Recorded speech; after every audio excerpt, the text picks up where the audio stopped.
Hello, chat. How are we doing? So, we're back today, but before we're gonna be using AMPHAROS. We're gonna be using AMPHAROS, but before we actually get to that, I have something else I want to do. Let me go full screen here. Turn on my webcam, and we're going to grab this and change that to be this, and we're going to move it up like here. Why is that? Is that not what I think it is? Hold on. It's not what I think it is. Hold on. There it is. Okay. So, before we do anything today, I want to talk about the Grand Champions Festival. You know, before we get into anything, I want to talk about the Grand Champions Festival. This was the largest grassroots Pokemon tournament of all time, hosted by Scraw, friend of the channel. Friend of the Moxie boosted. Friend in real life at times. But yeah, we're going to talk about it. I just want to go over the finals, talk about like the Pokemon that we saw, some, you know, off meta stuff, that sort of thing. But yeah. Let me just make sure everything's going well. Stream side of things. Yep. Okay. There are some great matches. Yeah, there are some great matches, but let's begin with the winner. The winner of this was Regab Malavia. They're a phenomenal player, as we're all aware, playing for many years now. They were running a Charizard Y Mega Eternal Floette dual Mega team. And one of the cool things about this is it's triple attack Eternal Floette, no Calm Mind, which I think is something that a lot of players are leaning towards right now.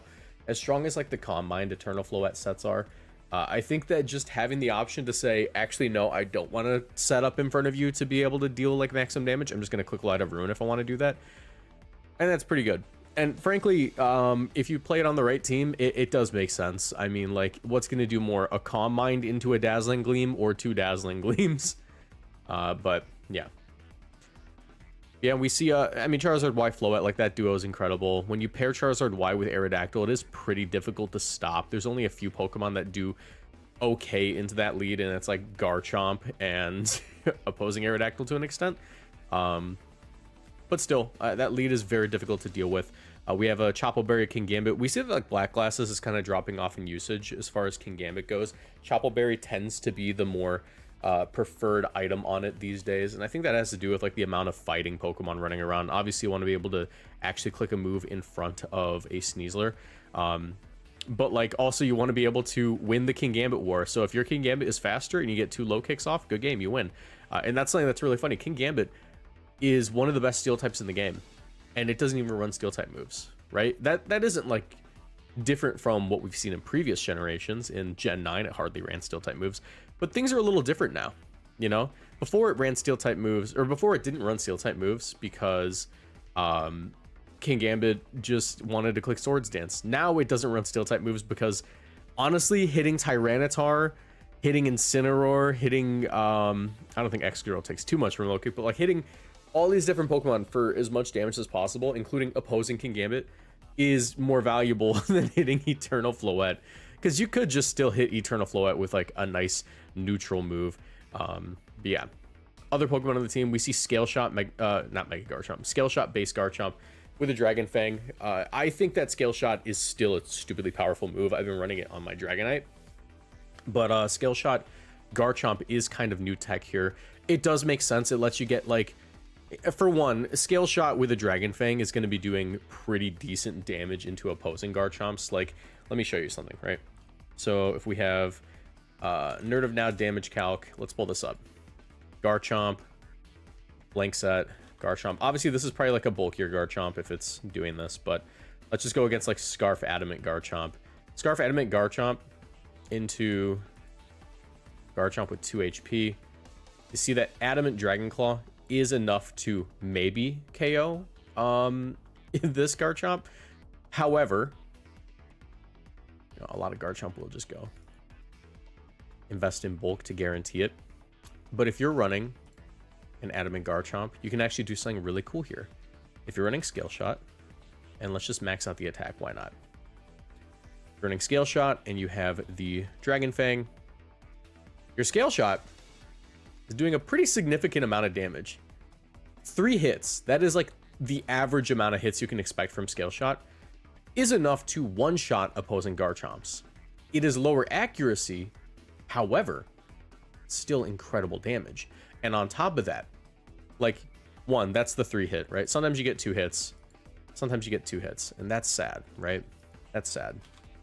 What happens when you get 2 hits? Well, now you're faster and the Earthquake picks up, so nothing really. Like, that's the fun part. That's the cool part about, like, this Garchomp tech. I think that's really smart. I think that Regav ran. I don't know how many people ran this in the tournament total, but I think it was a very good call. Like, this is a really good set. Earthquake, Stopping Tantrum, Scale Shot, Protect. Yeah, no Rock Slide. You have Rock Slide covered by Aerodactyl. Being able to switch up your single target and double target moves is really cool for Garchomp. I think I'm going to start trying out this Garchomp. I think that Scale Shot is like really awesome. Dragon Claw always KOs though. Well, that's actually not necessarily true. Like we saw right here, like a lot of Garchomp right now are leaning towards bulky, and there's still a lot of jolly Garchomp. Matter of fact, let me look at usage stats real quick. Let me switch over to champions. Let's switch over to champions really quick. We can look at this. How many of them are jolly and how many of them are adamant right now? This is what I really love about champions. It's real time. You don't have to wait for like a database to update, like unofficial sources. But you see Scarf is the #1 item, 24%. 53% adamant, 45% jolly. You can see that like it is more or less like a 50-50 on if they're going to have that KO. And you said adamant always KOs, right? Adamant always KOs only if you're running the Dragon Fang. You know, let's show you. Dragon Claw. Dragon Claw is doing 101 to 121. But what you're not accounting for here is that the Dragon Claw is also a contact move into opposing Garchomp. It being a contact move is no bueno because you're going to take recoil. And if you're running like Jolly or you're not running like, you know, anything, if they're like a bulkier Garchomp, then now you're taking like recoil damage. And if they somehow survive, if they're like a Roselli Berry or something, if they're like a Focus Sash, they're going to win the exchange. The Scale Shot tech is not only good into opposing Garchomp, but it's good into a lot of Garchomp or a lot of Pokemon. One thing that's been picking up lately, we saw Dragonite go incredibly far in this tournament. Dragonite doesn't run a ton of bulk, it usually runs 2, but it has multi-scale, right? Scale Shot lets you bypass the multi-scale because, and that's only 2 hits, right? Scale Shot lets you bypass the multi-scale, meaning that even with like only 3 hits, you still have a role to KO opposing Dragonite through their multi-scale. Because the first one does half damage, and then the rest do full damage. You can see when you turn off the multi-scale, give it like, I don't know, motor drive. It's guaranteed KO. So yeah, that is really awesome for Garchomp. I think Garchomp's really cool. Yeah, and even in the Mega form, like you're KOing like opposing Dragonite. Like, you know, that, and you have to be more careful with those Dragonite because they do get that little speed boost. Use Mega Garchomp, it's better. It is not always better. In fact, usually it's not better. My evidence for this, I'm going to show you this real quick. If you might be like one of 10 people using Mega Garchomp. Base Garchomp gets you a lot more value. Mega Garchomp is like a really expensive life orb. It comes at the expense of your Mega and also at your speed stat. Currently, 2.9% of Garchomp, we'll call it 3% of Garchomp, run the Garchompite. Because all of its other items tend to get you a little bit more value, and that speed tier is way too good for you to pass up. So yeah, no, Mega Garchomp is not better than, than base Garchomp in most situations. Yeah, that was really cool. I think that's like the most interesting part about the Regav team. In second place, Mega Umbreon VGC. They also had a phenomenal run. We see White Herb Sneasler. We also saw a no Scale Shot Dragonite. We see Dragon Claw once again, making sure you guarantee the KO on like Garchomp and stuff. That's pretty good. Just in a different way. I like Scale Shot better. I'm more of a gambler. I think that Scale Shot Tailwind is really awesome. But what do I know? I did not get second in this tournament. We see White Herb Sneasler standard set. We see a King Gambit, Low Kick Choppleberry, Focus Sash Basculegion with Liquidation, Last Respects, Aqua Jet. Sash Basculegion is really cool. You do miss out on a lot of damage from Wave Crash, but being able to play it a little bit more recklessly and not like having to take as many trades being able to go for liquidation into Aqua Jet, into opposing Kingambit is really nice, as you're not getting one shot by Sucker Punch. We see Mega Frostlass. This one is running the standard Blizzard Shadow Ball Auroraville set. A Scald, Icy Wind, Life Dew, Milotic. That actually pairs really well with Dragonite, as not only are you defending Dragonite from Intimidate, but you're going to be able to give Dragonite back its multi-scale over and over again with Life Dew as you set up Tailwind with it. So yeah, that's pretty cool. That's pretty cool. Bulba Garden, thanks for the raid. Before we get into like Ampharos laddering tonight, I'm just going over like what we saw from this tournament. Yeah, that was finals. Going into top 4, we see Samuel T, Focus Sash Aerodactyl with Garchomp. We see Swords Dance Garchomp with a White Herb. That's been very good as of late. Aegislash with a Spell Tag, standard physical set. Floette with Light of Ruin, Moonblast, Dazzling Gleam. Yeah, we see, like I said, 3 attack Floette, 3 fairy type attack Floette's been very good. Rotom Wash and Incineroar with Charcoal. Ooh, Charcoal is actually really cool on Incineroar. That's an item that hasn't been super common. However, what Charcoal lets you do that's really awesome is it makes your Incineroar a lot more offensive of a tool than a lot of people are used to in this metagame. So let me show you something. Incineroar versus Kingambit. This is like one of the biggest ones. Kingambit will give it like Black Glass's 32 attack. You give it the Incineroar Flare Blitz, right? Incineroar with an Adamant Nature. You typically want to invest a lot in bulk to get the most value out of Incineroar, right? However, if you want to guarantee the KO versus Kingambit, you actually can't. You literally cannot guarantee the KO versus Kingambit with your Incineroar if you're running Adamant 32 attack, and that's because Kingambit is stupidly broken. However, if you bypass the Citrus Berry option and go Charcoal, now you can guarantee a one-shot into Kingambit with less attack investment. 28 attack investment is all it takes to one-shot a Kingambit with 32 HP. And even if they have like physical defense investment, it's not that much more attack investment. You can go all the way up to max attack, and now you still guarantee it. That's really cool. I think you don't necessarily have to do that. I think it's a little bit of a waste. Yes, I believe this was the 103 Speed and Sin. I don't know. I saw it on Twitter, but this is also a really cool Incineroar because Incineroar can hit 103 speed, and for not a lot of investment, all things considered. So we don't have like the stat spread, or we might have the stat spread. We might have the stat spread. Matter of fact, I'm gonna go check real quick. I'm pausing it so I can go check Twitter because I saw this. 103 speed Incineroar. I have to Google it.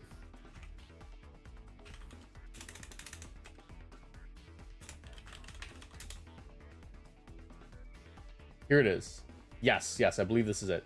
Okay, so the stat spread was 31-7. 31-7 plus defense nature, so it was relaxed? No, impish. Impish nature. 5 special defense and 23 speed. This was the Incineroar spread that I believe this is the person who got 4th. Let me check.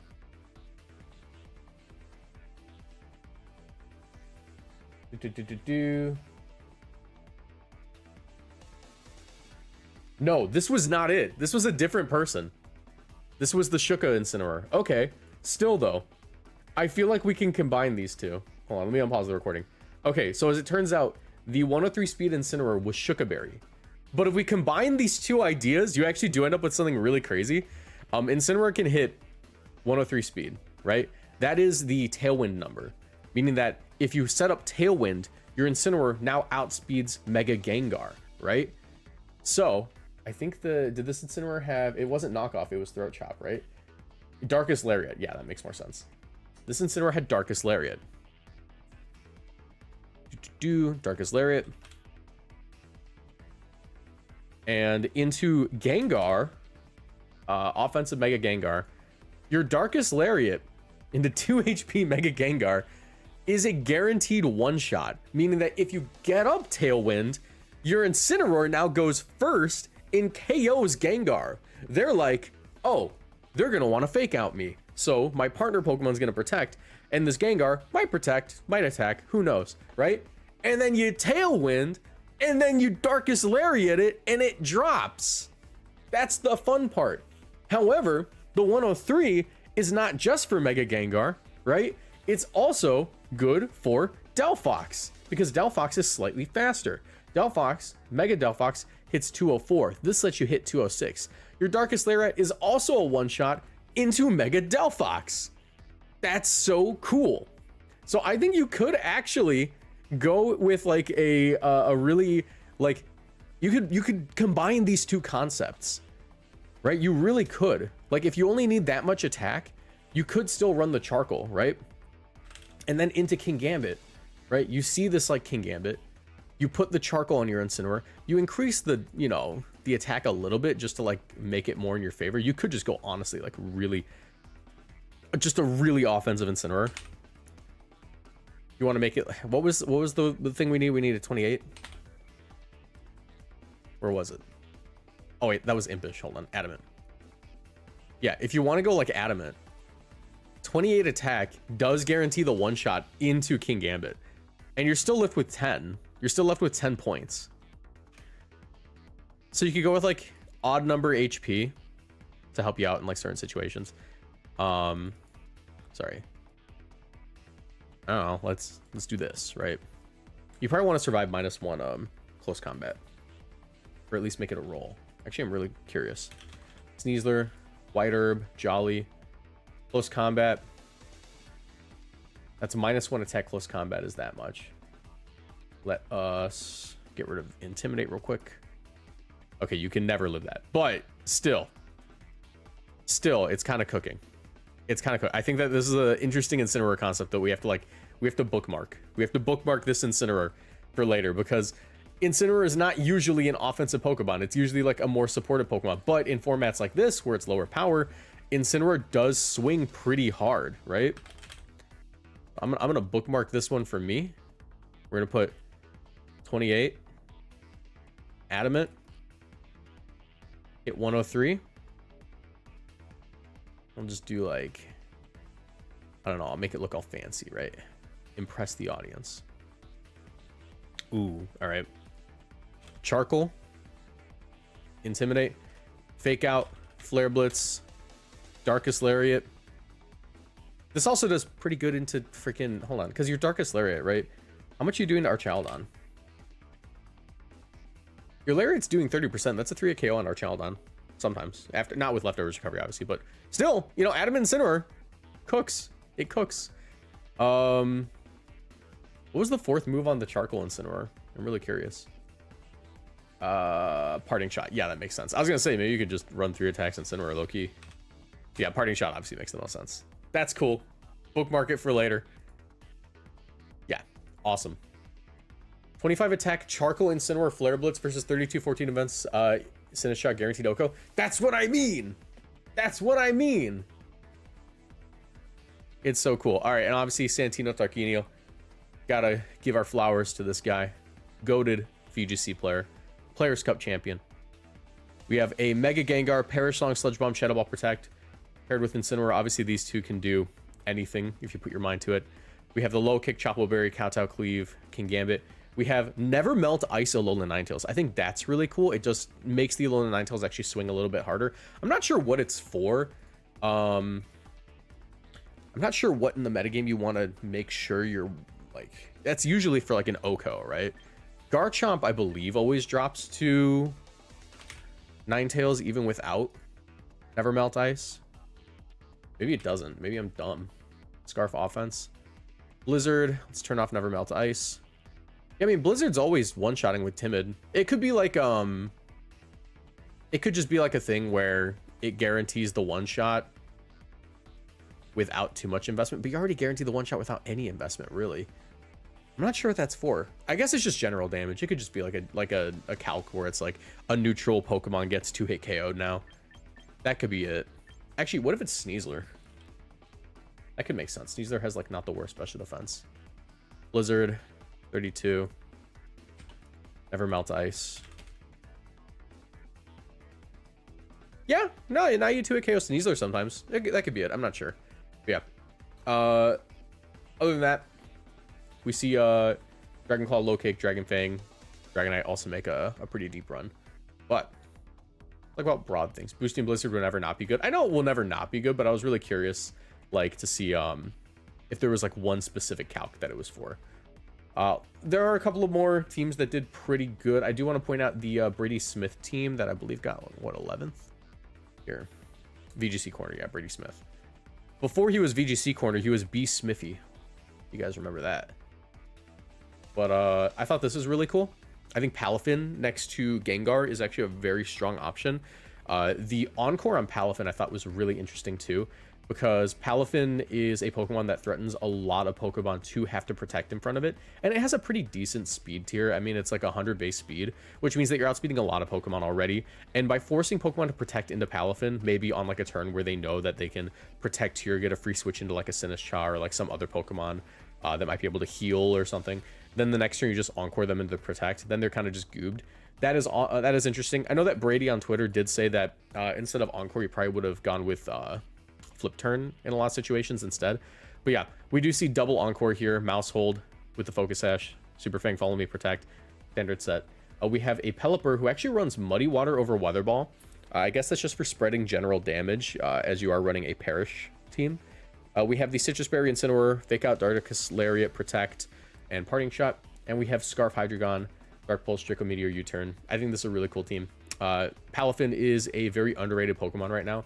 That feels weird to say, but I think that Palafin is being overlooked a lot for Basket Legion, but you can't really forget how strong Palafin is, especially on a Perish team. Palafin loves to switch because it is Palafin and it has to switch. On a Perish team, it's pretty easy to just do that for free or just get like an instant KO in certain situations, because you have to keep in mind that like even though baby Palafin doesn't have like the highest attack stat, right, that Wave Crash with Rain Up is still going to be doing a ton of damage and you're still 100 base speed. And since I believe this is Mystic Water Palafin, yeah, your Mystic Water Palafin, even in the baby form, right, turn off Palafin Hero, you're still Mystic Water if Rain is active and you're facing like a Garchomp or something and they want to go with like a more passive play like attacking your partner Pokemon. Wave Crash in Rain with the Mystic Water is still putting them in range of Jet Punch. You can still wait, like that's a ton of recoil, don't get me wrong, but like that's still a play that you can go for. Like even baby Palafin is useful. And then of course when you switch out, Hero Palafin is just getting one shots in Rain. It is a ridiculous Pokemon. Actually, I'm really curious how much it does to like bulky Incineroar at -1.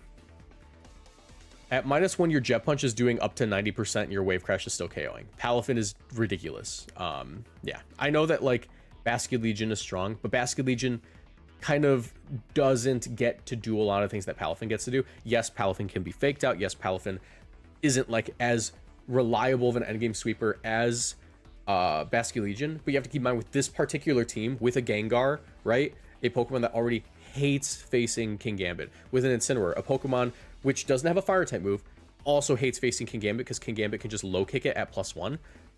Palafin is probably the better choice, as you don't want to have another Pokemon that can't take on Kingambit. It just patches that without sacrificing another weakness on the team. So yeah. Other things to note, I do want to look at the general metagame. Oh, we have to talk about Watchog. We gotta talk about Watchog. All right, chat. I believe it was Thaz Kid who made the deep run with Watchog. Yeah, 9-4-0 with Watchog. Thaz Kid won. They had a crazy run. This was a Choppleberry Analytic Watchog. If you don't know what Analytic does, it basically gives you a Life Orb boost. It gives you a Life Orb boost if you move second or last. I'm not sure how it works in doubles. Let me see if Showdown will tell me. Watchog. Analytic, the last to move in a turn. And Watchog's pretty slow, so. Well, not like super slow, but like it's pretty slow. Is it only like against the Pokemon that you're attacking, or is it against every Pokemon on the field? I'm not sure if chat can tell me, but yeah, we have Choppleberry Watchog. It's going to be able to probably take a close combat, I'd imagine. It does have Watchog stats, so questionable. But Crunch, Hypnosis, Low Kick, Ice Punch. Ice Punch with an Analytic boost, I believe, is a roll against Garchomp, but a roll in your favor. Low Kick is obviously going to be able to deal with Tyranitar and Kingambit, so that's pretty incredible. Just against your target? Okay, that's good. And Hypnosis is like a bailout move, from what I understand. The team as a whole is obviously pretty sound. We have Garchomp and Zard Y. Scarfchomp plus Zard Y is like a tried and true combo in this format. But what's interesting is the lack of Tailwind. Also the lack of Trickery. The lack of speed control generally outside of Sableye. So Sableye is kind of like a mandatory bring on this sort of team. But it is really useful. I mean, like, being able to go for Reflect, make sure your entire Pokemon or your entire team takes really reduced damage in like a very heavily physical metagame is really cool. Foul Play, once again, strong in a heavily physical metagame, and Thunder Wave being your only speed control. There's options, you know, there's options here. But yeah, Meowscarada also a really solid pick. Low kick, Flower Trick, Triple Axle, and Sucker Punch. Lots of coverage there. Gotta acknowledge that. But yeah, let's talk about general usage. Of course, Sneasler is #1 in this game. How many people did we have total? I think it was like 6,000 something. Let me see. Standings. To go all the way to the bottom. Sorry. Combined. Can I not see? Oh yeah, there it is. This is gonna take a second.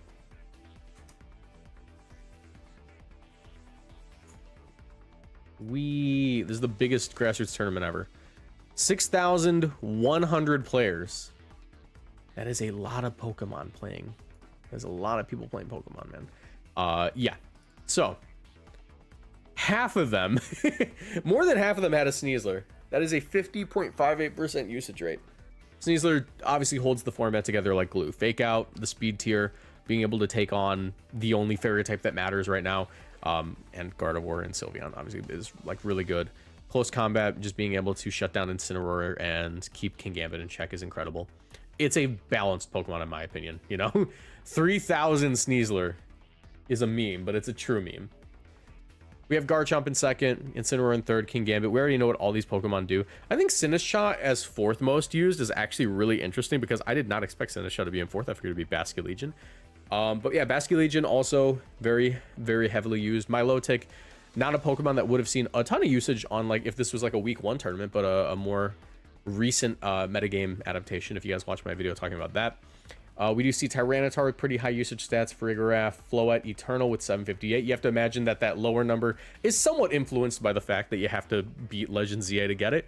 But despite that, almost 1/6, I'm gonna call it like 1/7 of the like the tournament players did end up bringing it.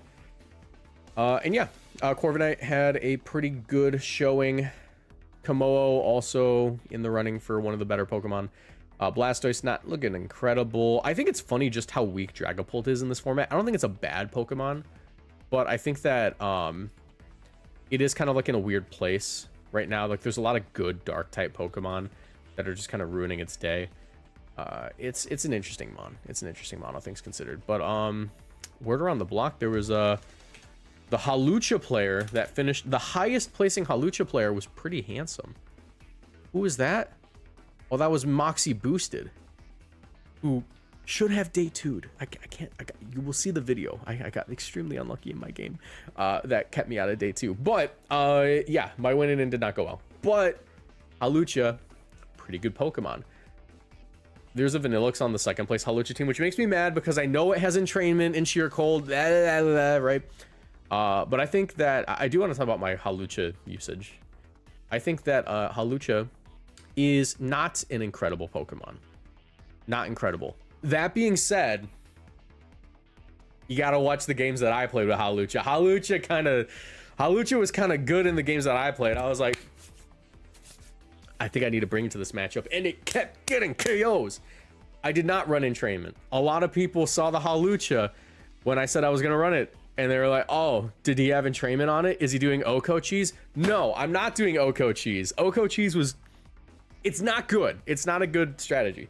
But I ran cross shop, coaching, dual wing beat, quick guard. I put it on a sand team because basically Hawlucha is able to do well into opposing sand, and it's a super physical format, and a lot of my Pokemon don't want to have to deal with Sneasler, so I'm able to go for a dual wing beat into opposing Sneasler, get the one shot, and just kind of clean up the board for them. It's also a flying type. I didn't want to have to run Raybird on my Corviknight because I prefer Iron Head. I just like Iron Head better because even though it doesn't hit like Pokemon as hard, it's better for longevity. I'm not taking recoil every turn and like just just risking it. So yeah, just being able to deal with opposing fighting types on a sand team is important. Opposing grass types, Mega Meganium could be a problematic matchup as it hits 1, 2, 3, 4, 5 of my Pokemon for super effective damage. The steel types, obviously because of Weather Ball. Hawlucha though, actually Mega Meganium hits my whole team for super effective damage, but I didn't lose to it. But yeah, Hawlucha is able to put it in range of like stuff like Iron Head with dual wing beat and stuff. It's a good Pokemon for this team. Coaching is really nice tech. It's a super physical metagame. Like I said, if you just end up against like a sand team, get rid of their 1, maybe 2 special attackers if they bring the second one, and just start coaching, boosting your Corviknight, your Excadrill. They're gonna have a hard time. That was my team though. That's what I ran. This was fun. This is fun. I think that this sort of info for Pokemon is extremely important. Does the size of the tournament lead to some trash numbers? Not like trash like bad, but I mean like there's a lot of people playing the game, right? Great players, good players, and not so great players, and players who frankly didn't know what they were doing, because there's like such a wide breadth of like skill level. It is good data, frankly, but like if you want the really good data, you got to look at Swiss Phase 2 and Top Cut, because these are the people who made it through. No Hawluchas in day 2, sorry everybody. But yeah, we do see Sneasler translates very well. Sinistcha had one of the weaker conversion rates. Sinistcha was in 4th, and then it got bumped all the way down to, what is that, 5, 6, 7, 8th. So that isn't great. Actually, I'm really curious. Combined, who had like the worst conversion rate? Is it Milotic? Is it Milotic? Milotic was at 10th. Yeah, 10th. And then if we go to Swiss Phase 2, oh no, it's still 10th. Who had the worst conversion rate? Scizor had a pretty good conversion rate. Scizor's in 1, 2, 3, 4, 5, 6, 7, 8, 9, 10, 11, 12, 13, 14, 15, 16, 17th place. Where combined, Scizor was definitely nowhere near that, right? 10, 11, 12, 13, 14, 15, 16, 17, 18. 19, 20, 21, 22, 23, 24, 25th place. That is a pretty good switch. Shout out to the one Simipour in day 2. Yeah, there were a couple of Simipour players. I think Simipour is not a bad Pokemon in this metagame. It's like not the best, but it does do some pretty cool roll compression. If you want the the fake out of Incineroar, the Icy Wind of Milotic, the Scald of Milotic, and the Protect of every other Pokemon in the game, Simipour's your guy. I guess it also gets Taunt, right? It gets like a lot of good tools. I genuinely don't think Simipour's a bad Pokemon. I think that you do get a lot of value from it on your team if you need the roll compression. If it's like, I need all these tools and I am out of Pokemon. I can't run Milotic and Incineroar and Sneasler. It's like, well, what if you just ran one monkey, you know? Anyways, yeah, that's gonna do it for my coverage of this tournament. I'll upload my video going over my run on the main channel at some point, but yeah, that is my coverage for this tournament. Let's do some laddering. Let's do some laddering. But I figured I would. People definitely, you guys want to hear about that tournament, right? You guys care. My viewers care about competitive usage, right? Everybody, make sure you leave a like in the stream. Give me money. All right. Get rid of that. So, I do have a team planned. I do. However, I am not certain about the EV spreads I have picked out so far. I am kind of just going off the cuff with this idea. I'm not even sure I have an Ampharos, which might be an issue. I might have to go get one. Okay, thank God I have one. I need Ampharos. I need a helicopter. Oh.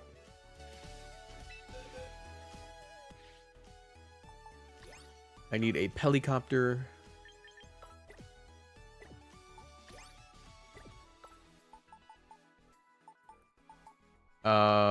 Yeah, we'll go with you. I need a Gengar. This is the first time we're using Gengar, I believe, in a while.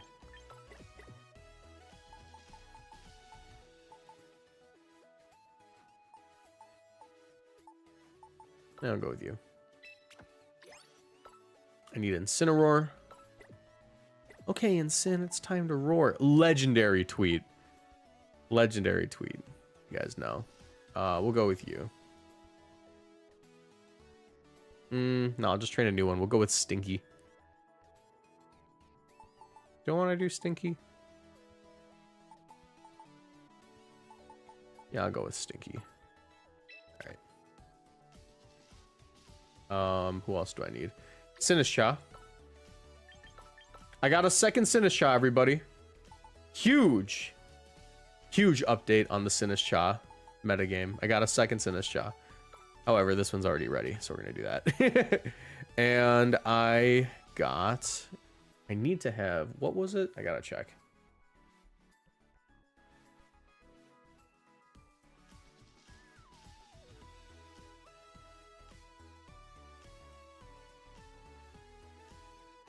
Let's see.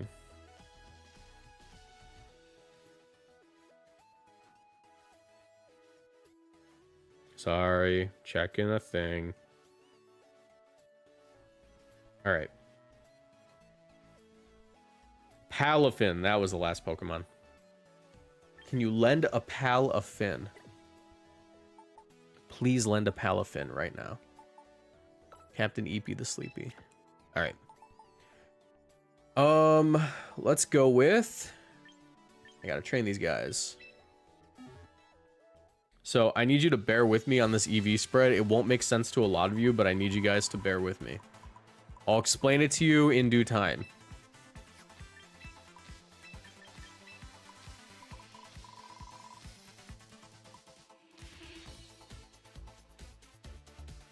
Was it 29 I needed? 104?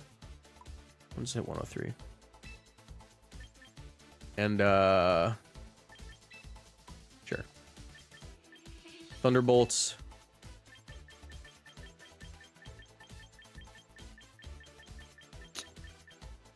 Protect. Thunderbolts, protect, Dragon Pulse. And, but we're back. Hello, chat. Welcome back. Sorry. Sorry.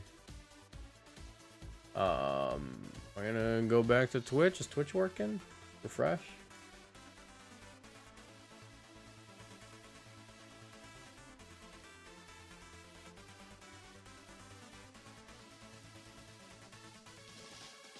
Okay. I think we're back. Okay. I'm gonna assume we're back. Hello, everybody.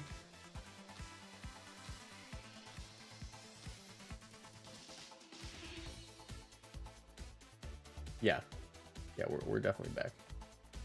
Okay. Hello, chat. We are doing this now. Aaron does not like that EV spread. I know. Okay. Commence the training. Use the training tickets.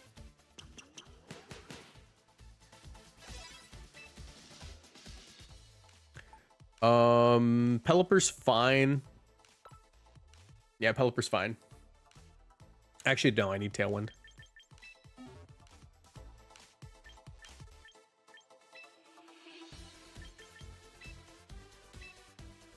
Okay.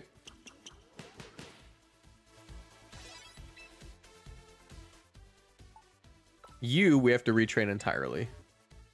And I have to steal an EV spread. I believe it's 9 special attack or something like that. And 32 and then 252. I forget how it goes. I have to check. Let me check the Nerd of Now damage calc. That's where I was going to steal it from. Gengar, it's 32, 9, 1, 1, 23. What's the 23 for? Anyone know what the 23 speed investment's for? I have not used Gengar at all. That's why I don't have one ready.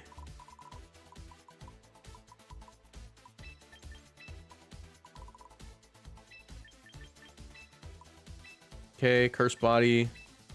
And I want Shadow Ball. Actually, no, I want Sludge Bomb, actually.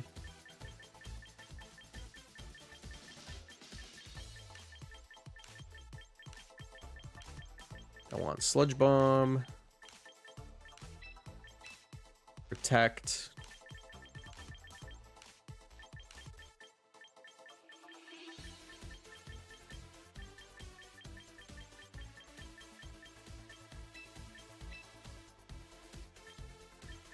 Hair Song. And I like substitute. Some people run disable. I like sub. I think sub makes it easier to get off your parish, so. Curse Body. Use a training ticket. Outspeed Sneasler? That's what it is, okay. I don't feel like remaking this one. We'll just go with that. We'll just go with that. I don't feel like changing that, but we will have to change one thing. Not that. No Flare Blitz. We want Protect.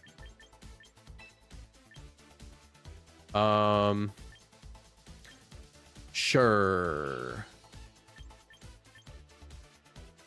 Because I don't believe you can guarantee you live the close combat from Sneasler ever, right? Pretty sure. Do people actually run Parasong? Yes. I don't believe you can guarantee you live Sneasler.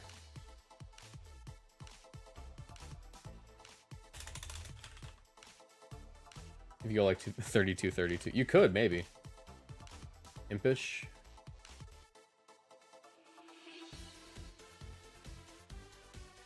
Oh, wait. Apparently you can. Apparently you can live Adamant Sneasler. Dang, dude, Incineroar's a little nuts. Evelyn, thank you. Okay, let's do it. Let's do it.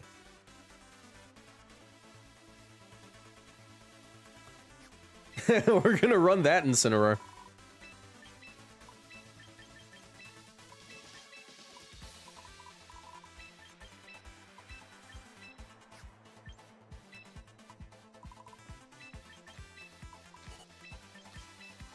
Impish.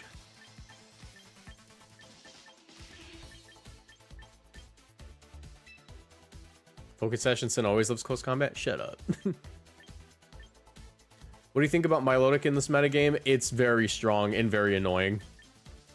That is the typical sentiment right now. It's really strong and really annoying.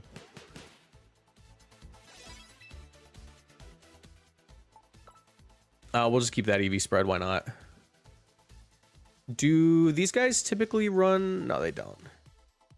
And I'm gonna swap this. Train Pokemon. Honestly, I don't mind just going max. You can even go like 2 speed.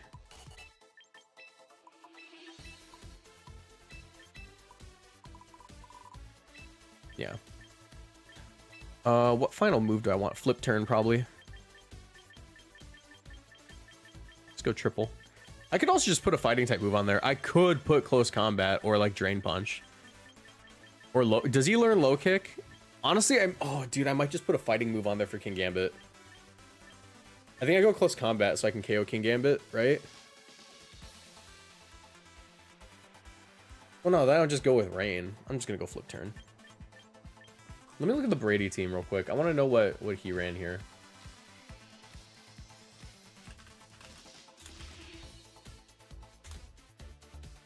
Let's see. I know he ran... I meant like the other Pokemon. Not like... Because I know he ran Encore, but... What am I looking for? VGC corner. VGC corner.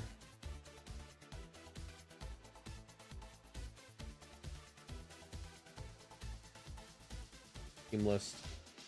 No, they didn't have a fighting move on the team. They got pretty far. Yeah, I think we're fine with just flip turn then.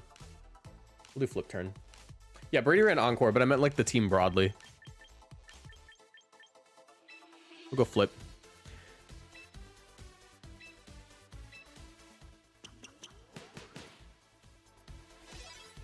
Okay. And I think we are about done. Let's just give these guys their items. Give item to hold. Do I have the Ampharos side? I hope I do. Can we please get the option to organize these alphabetically? It would help me out quite a bit. Would it be so funny if I couldn't afford the Ampharosite and I needed it for this video?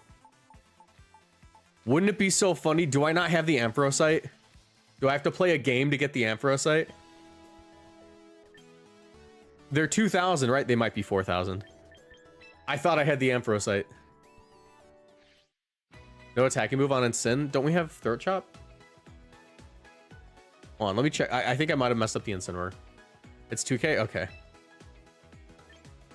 Oh, thank God. Okay, Ampharosite. Whew, that was close.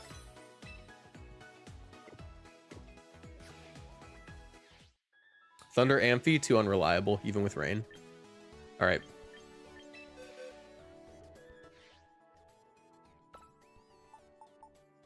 Oh, yeah, my bad.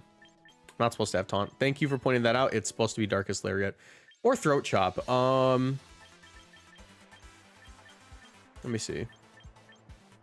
Throat Chop, 80, 100. Darkest Lariat, 85, 100. We go Lariat.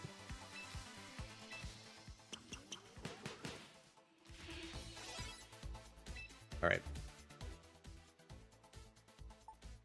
Okay, now we can give them their items.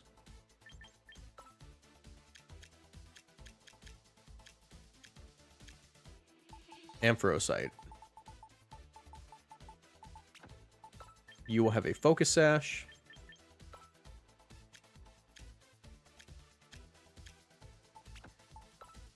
You will have the Gengarite.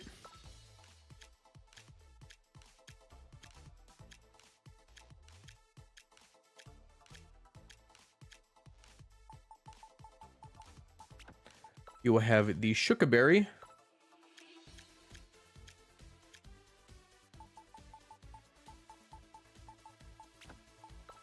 You will have the Citrus Berry. Yeah.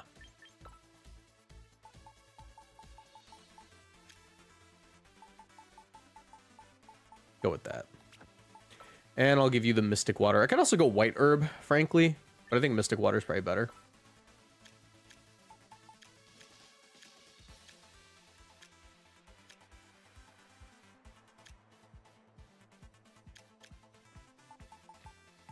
All right, so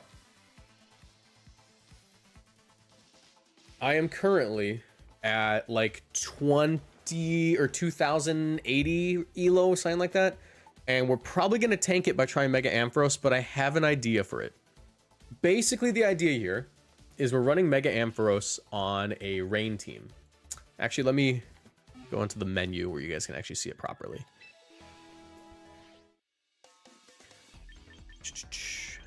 Rank battles. Yeah, 2071. Probably going to tank our elo today, but I want to try it out anyways. Still called Crab Rain.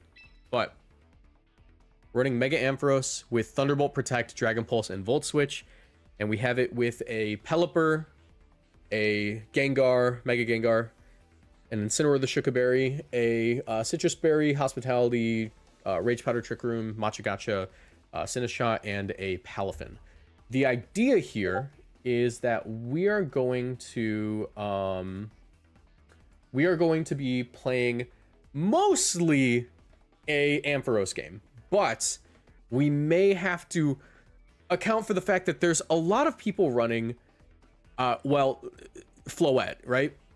So the idea is that if we run as like a Floette Charizard team, if we think they want to go like Charizard, or if they're just like a hard Charizard team, Ampharos actually isn't in a bad position because Mega Ampharos can naturally tank an Earthquake from Garchomp and allow Pelipper to set up the Tailwind, at which point our Dragon Pulse will one-shot Garchomp, and our Thunderbolt also one-shots Mega Charizard Y.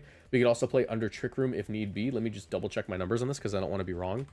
Ampharos, Mega with 5. I think we might be 6 actually.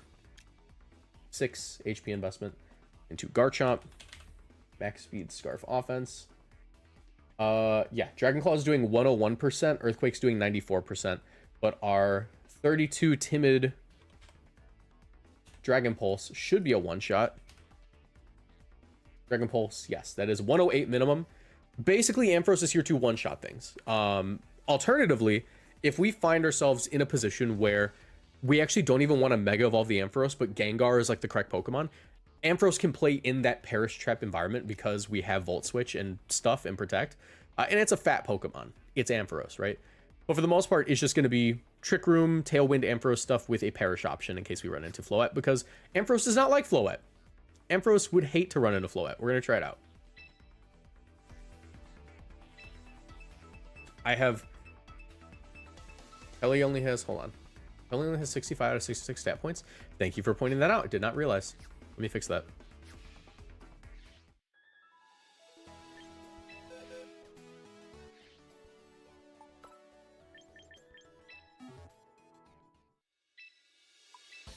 Thank you. All right, now we can do it. Glad I caught that. By the way, the Ampharos was originally supposed to be Focus Blast because that one-shots our Chaladon. But I think Volt Switch is better. It'll be fun, though. All right, let's see if we can do anything with Mega Ampharos. Or if I'm going to be playing Perish Trap this whole stream.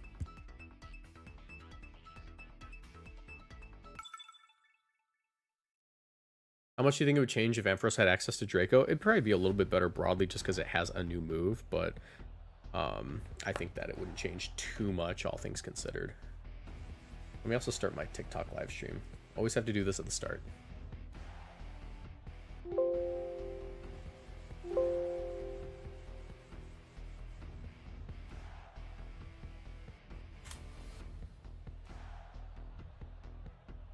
Now we're live on TikTok. Okay.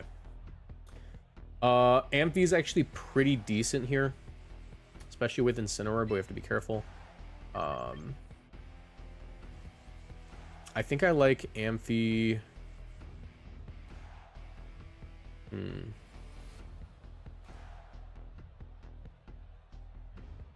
Amphi, Incineroar, you, Palafin? You make use of Palafin here.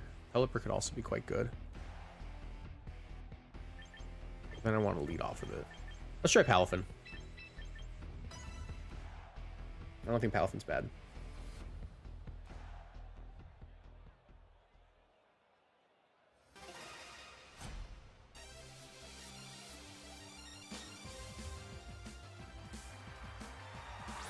Rotom King Gambit. Okay, yeah, that's a good lead. I think Thunderbolt might be a two-shot on the King Gambit.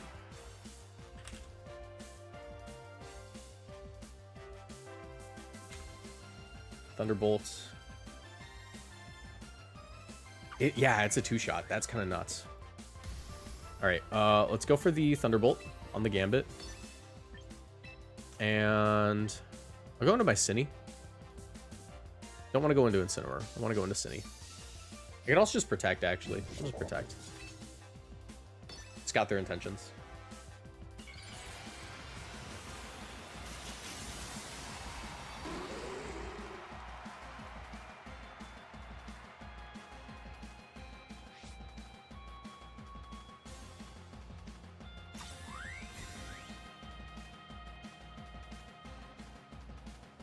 Nice.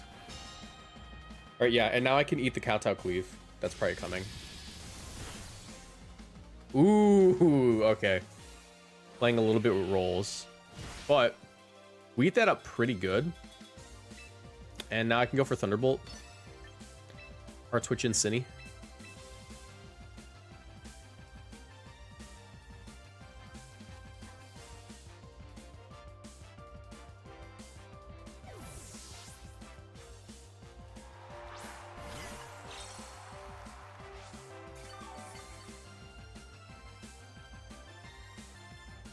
Withdraw, probably Chomp. I don't mind that. Get Tailwind, or I can get Trick Room off. They could also just Volt Switch and get King Gambit back in, which isn't great for me. Don't love that. Don't actually love that too much. That being said, I know I can eat the Earthquake from Chomp, and Dragon Claw's a roll from Adamant Chomp. Usually they're Adamant right now. I always love that one. There's Zard. Zard's certainly a choice here.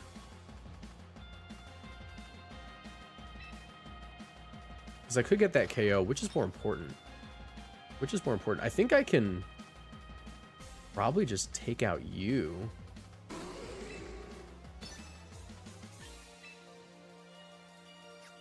I could protect. Go Incineroar, that's probably safer. Because I'm taking no damage here with Incineroar. And Sinistcha's going to switch out first. I get the Intimidate, yeah. Watch it be Zardex. Zardex would be terrifying, but I don't mind if I'm intimidating it. It's probably Zard Y, though.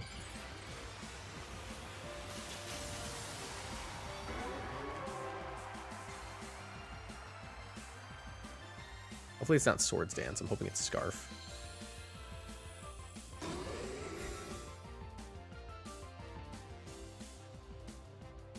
Earthquake. Shouldn't take anything from that since it's at -1.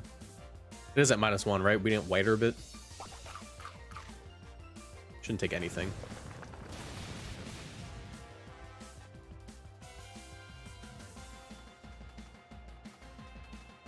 Heat Wave also shouldn't do much. My Thunderbolt is a one-shot on that, and nothing really wants to come in on T-Bolt, so I am going to fake out and T-Bolt right slot.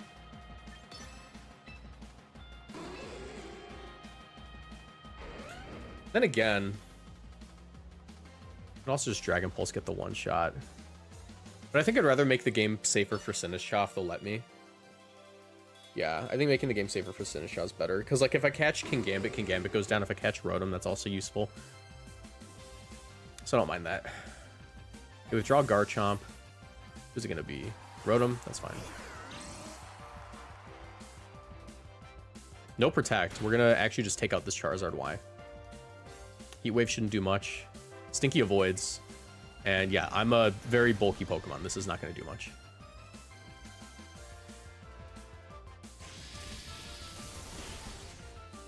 Nice.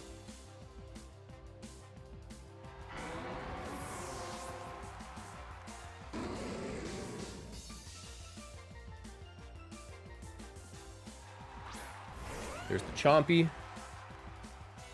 Let's go for a Protect. Switch in our Cinny.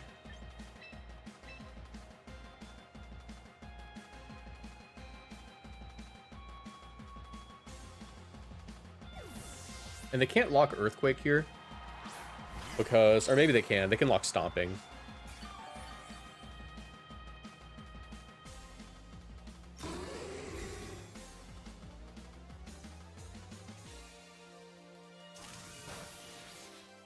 Maybe they locked Rock Slide? I don't know.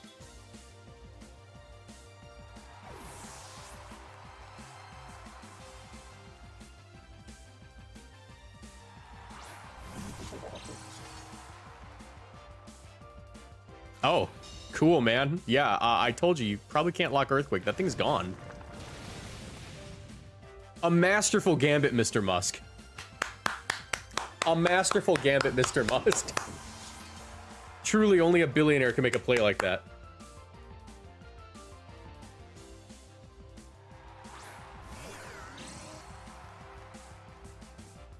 All right. Yeah, I can just go Incineroar here, sack it.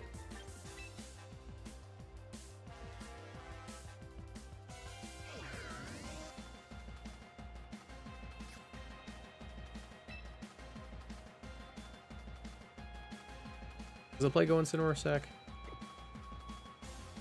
I think it is.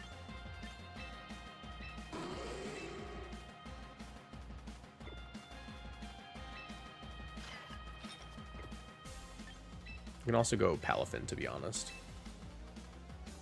It's going to be useful regardless. Because Sun should be ending here in a second. And I want to keep the option to heal my Mons in the late game. I really doubt they would Thunderbolt Sinistcha here. I think that they might just be going for... I guess Thunderbolt makes sense, but... I don't really care. Palafin is mostly just here to eat the hit. He'll be fine. Yeah, he's fine. He's fine. That was the point, actually. The point was to end up in this position. Let's see if we live. I doubt it, but maybe. This mod's stupid. This mod's stupid. Dude, max defense Incineroar is stupid.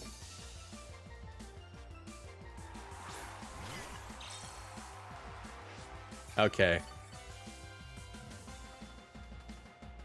I mean, surely you forfeit there, right? I go for the fake out and I Trick Room.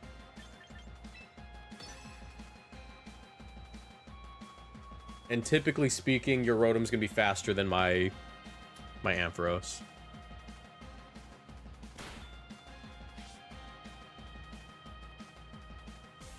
Yeah, it's probably Scarf Rotom, judging by damage, or judging by it moving faster than Garchomp. So Trick Room's great. Not Scarf Garchomp, funnily enough. No idea why they Earthquaked, if that was the case.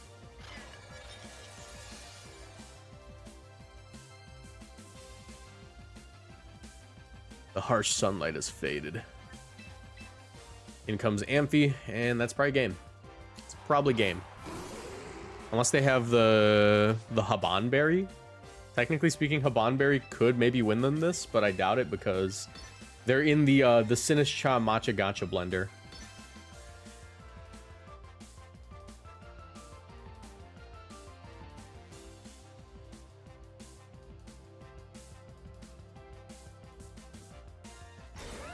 Yep, don't care. You're locked into Thunderbolt, bro.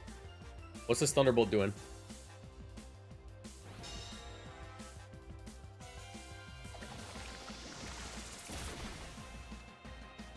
Yeah, that is most certainly Scarf. It's taken too much damage from that, and yeah. It was outspeeding Garchomp. Nada. Alright, go Gadget Dragon Pulse.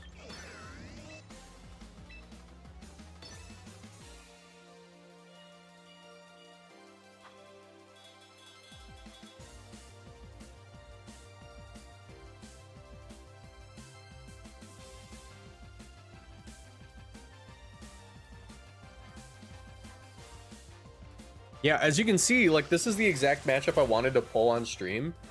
Because it does just disassemble this team if you play it well. Like, it hits everything. I think Sinistcha feels stronger than Amoonguss normally does. Yeah, I would say in this format, that's true.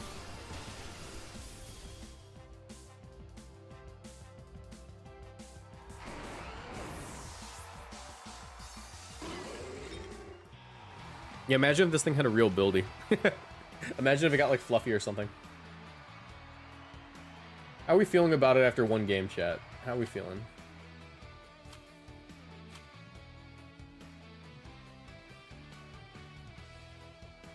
Alright. Continue battling.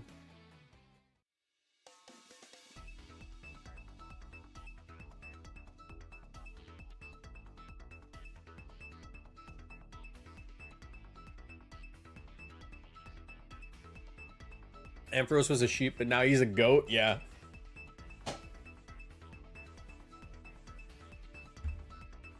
Yeah, I mean, it dunks on Zard White Chomp if you play it well. It's not always going to do it, but that's the reason we pair it with Gengar.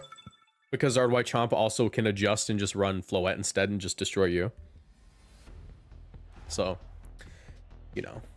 Oh, here's the Rain matchup. This is also a pretty good Ampharos game. Dragon Pulse, I think, is a two-shot into most of their mons. Can I Perish them? Not well. I think that Perish is like kind of a throw here. I think we just play Trick Room into them. I think Trick Room could own them if we play it right. Captain Eepee is kind of iffy here. But it can also still be strong. I mean, it's freaking Palafin in Rain. Yeah, I'm thinking Incineroar. I don't even think we bring our Pelipper. They're gonna bring it. They'll bring their Pelipper, man. It's a Rain team. They'll do it. Rain Mega Venu? Yeah. Ooh, the Mega Venu could be an issue. Maybe I should have brought my Pelipper. I actually don't know how well we do in a Mega Venu. I completely neglected the fact that that was a Mega Pokemon on preview. Yeah. I'm so used to not thinking about the Mega Venu, but maybe we should have brought Pelipper. Probably over Palafin. Honestly, maybe I could have Perish Trapped them.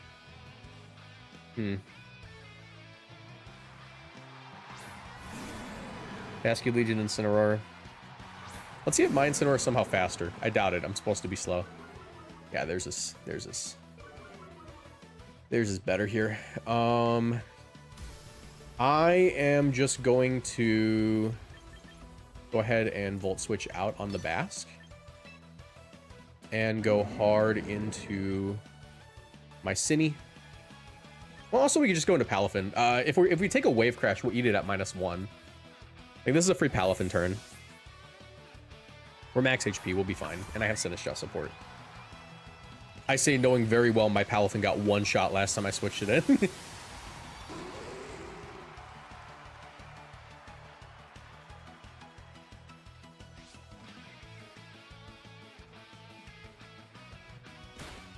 Yep, there's the fake out. Flip turn? Wave Crash. Okay, that's fine.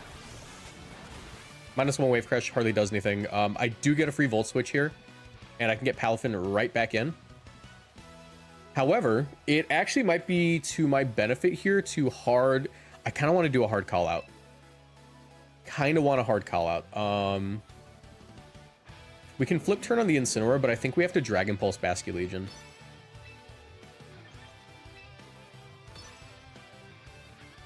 Yeah, because I think that's Arch right away. Venusaur? Okay, that's fine. This is also really strong. Let's see if we two-shot. All right, nice. 50%. My Citrus Berry, never mind. I was going to say my Dragon Pulse should be faster than the Incineroar, unless they're super duper fast. Going to my Incin here.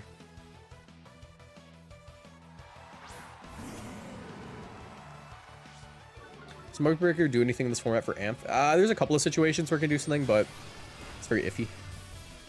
50% to non-mega, that's pretty weak. Parting Shot.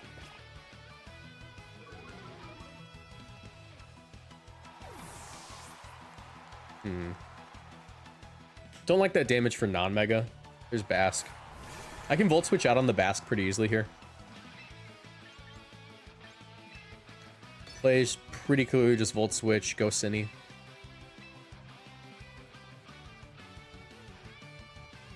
I'll get some health back. Wait, no I won't. Wait, yeah I will. I did get faked out. Also, thank you Jay Dend for the membership. Join the Discord. We have a tournament going on tonight that you can join. Also, Spamtron, 3 Mega Scovelin top 32. That's pretty cool.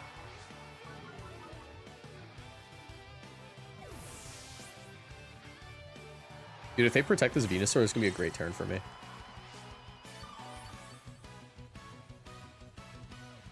Mega? Ooh, they protected. No Mega. You probably should just Mega there. There's no reason not to, unless you're trying to hide it from me, but I don't know how that helps. Still good damage there. I can get my Incineroar in. But, yeah, I just get my Incineroar in.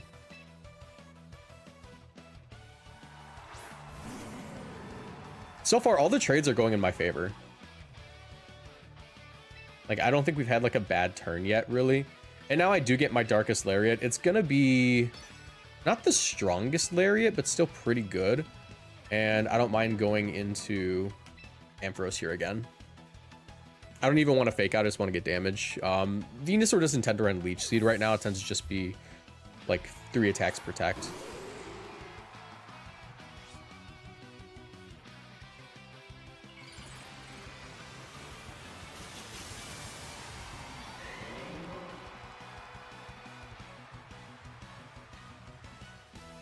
Jay Slacky, thanks for the membership.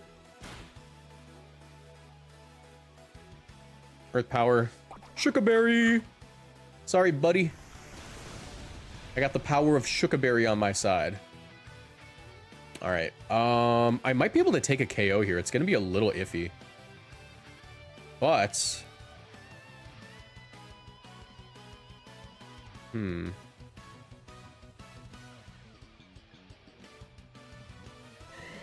If Venusaur's too comfortable here, I could double into it. That being said, I think I'd rather just play like the Venusaur endgame.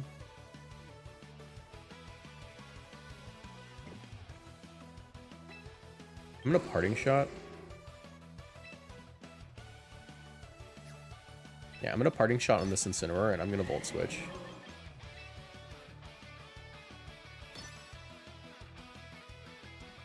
Earth Power, that's fine, we'll eat. Pretty well. I could have taken this thing out.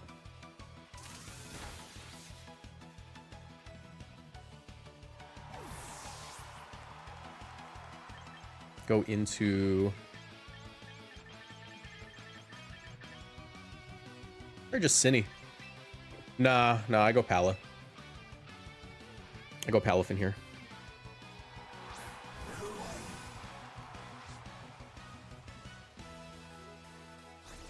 There's Parting Shot. I'll get my Parting Shot off.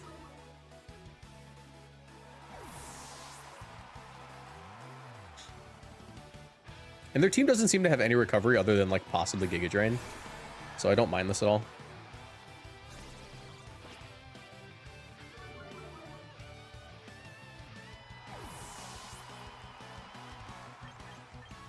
Gonna go into Amphi.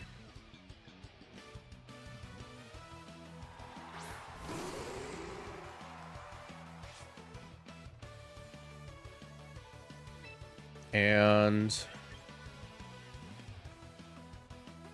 I'm gonna Volt Switch in this Basque Legion. Likely Scarf, going to my Sinistcha. That's a -1 Basque Legion. Earth Power is gonna hurt, but I think after my... I don't think they go... I think they want to Giga Drain the Palafin, frankly. But I think after my Sinistcha comes in, I just live. If I don't, I threw. But, I don't know. Maybe. Seems like it's modest max special attack, so it's actually pretty iffy. Last Respects, that's not going to do too much. It looks like they're going to double into me, so... Oh, they Giga Drained. Awesome, I got that turn right, too. I'm pretty sure Volt Switch just one-shots. This is a very strong Volt Switch. Pretty sure this just one-shots.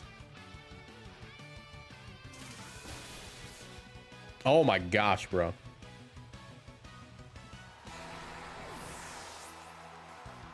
I'm gonna accept the rules, however, just keep saying failed to change roles. I'll look into that after stream.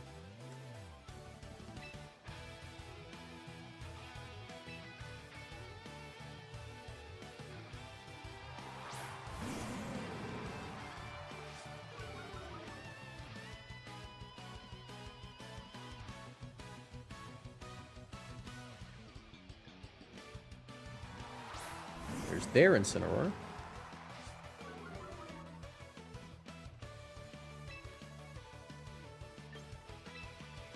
gonna protect and Trick Room.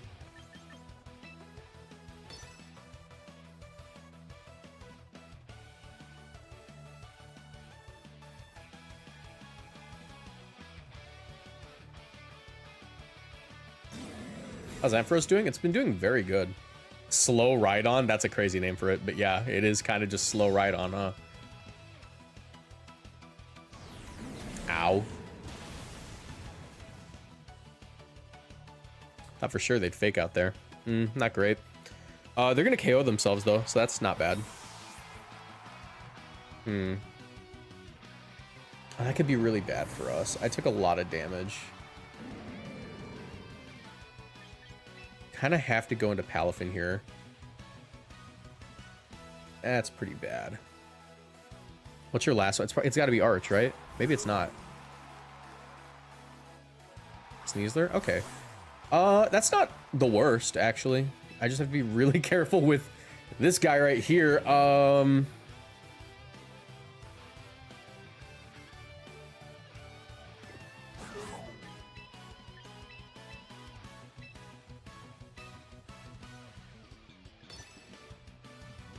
Ooh, I might get owned by Venusaur here.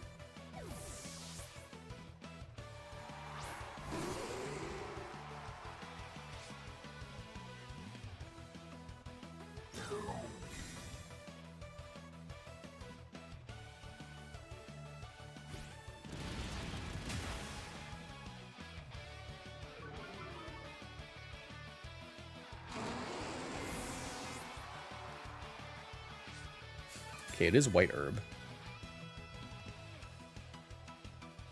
I think we have a shot to win this, but it's very, very low.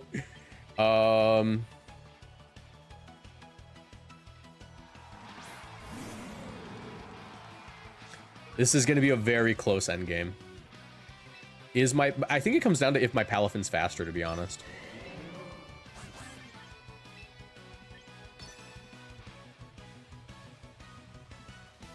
They should protect Sneasler, right? I don't think they'll protect Venusaur. Venusaur should feel pretty safe here. Just Giga Drain. But if they do, that's not great for me. All right, nice. That's huge. That's a huge turn for me, actually. Close combat. Do I live? I love max defense Incineroar. This mon's unfair. This is an unfair Pokemon to be running. I should be banned from Pokemon for playing this. Oh my god, yeah, we just win. We just win. That's just game. That's just game.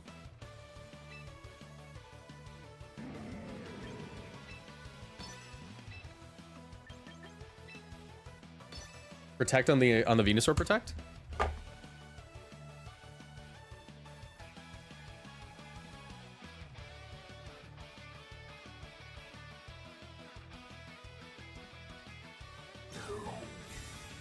Protect your Venusaur, dude.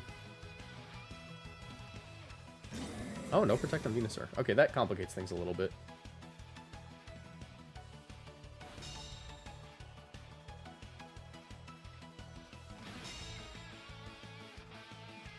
Jet Punch at -1 defense is a guaranteed one-shot, though.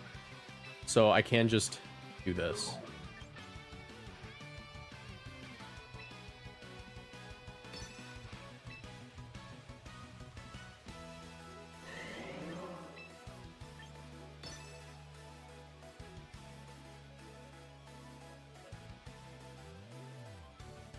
Oh, I think I threw, actually. I think I had to attack the Sneasler. No. I think I'm fine. I think it's 50-50. I'll be fine. I'll be fine.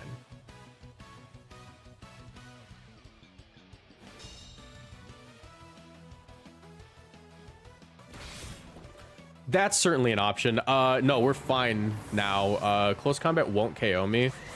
And they have to rely on a lot of really good RNG to win. The play is Jet Punch, Jet Punch. That picks up both. They need a lot of good RNG to win this. They need a double protect and a close, and for like a crit or like Dire Claw to Sleep Me or something. Get my Incineroar. I'm so full of defense EVs, yeah. Beep. All right, if I don't get crit or put to sleep or poison this turn, I just win.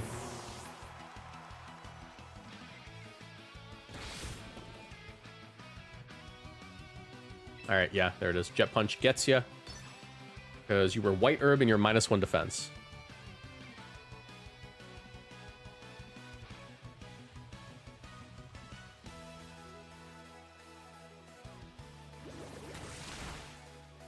This mon's stupid. This mon's stupid.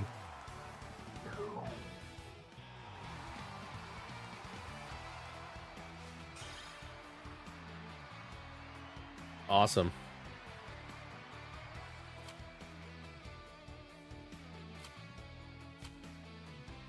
All right, we'll continue battling. How are we feeling about Palafin? Love the champions content. Hey, thank you, Val. Appreciate you. What have you easier running for Incineroar? 32 HP, 32 defense, 2 speed? No, 2 special defense. We're running the bulkiest Incineroar known to man. Ooh. This is a precarious one. Hey, I'm running Sludge Bomb, but I don't know if that one-shots... I don't know if that one-shots you. Let me see.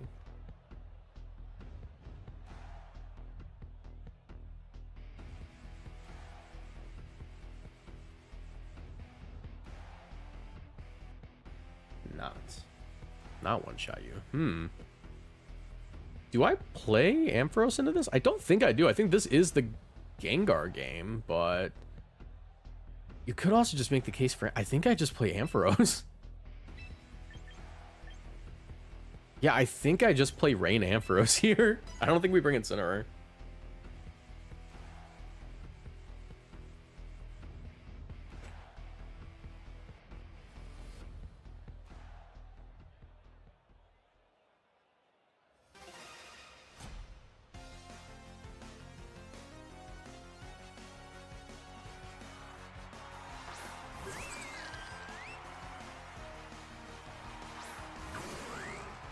Alright. Yeah, this is just like the best lead ever, actually.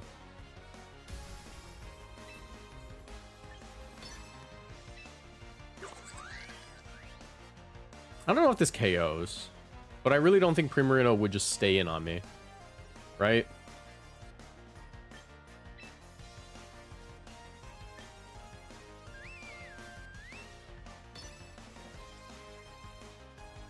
There's no shot this Primarina just stays in.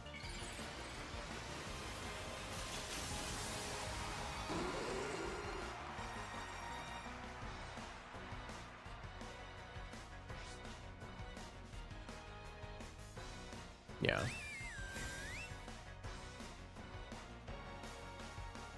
Let's see if this KOs.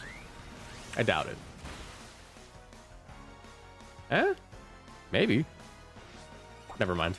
Never mind. I mean, if I crit, yeah, but still. Oh, hold on. There's another out. Nah. It was worth trying, you know? It was funny.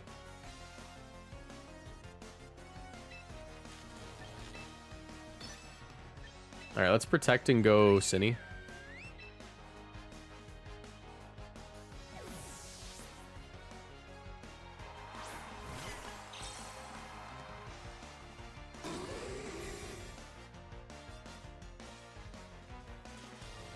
Ooh. Ooh, ooh. Ooh. Terrifying. Probably no D-Gleam.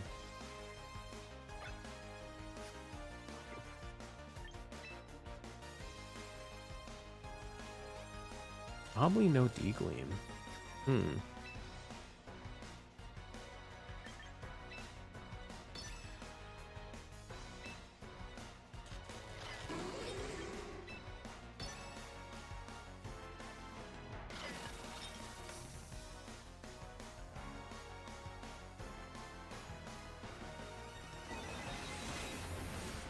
No special defense drop. Thank you. Ice Beam. Ooh, do I live this? No, I don't. Does my Volt Switch KO? That's the more important question now.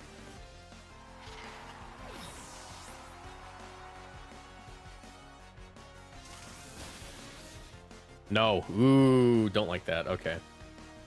Not a big fan of that turn. Probably should have just Thunderbolted. Probably should have just Thunderbolted. However, we have outs. We have outs. We have Palafin-shaped outs.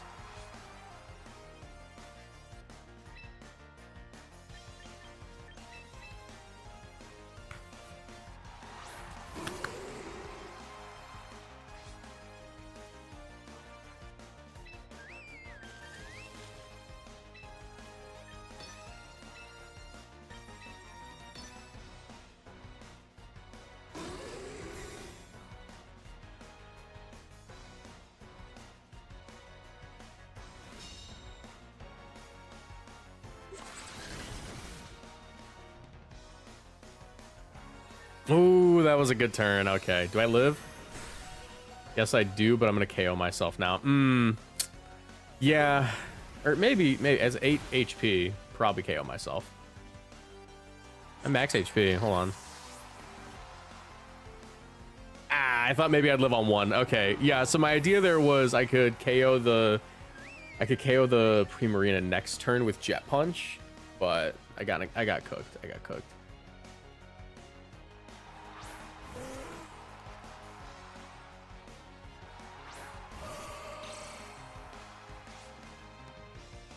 Doesn't Mold Breaker let you Jet Punch here? No, that's not how it works.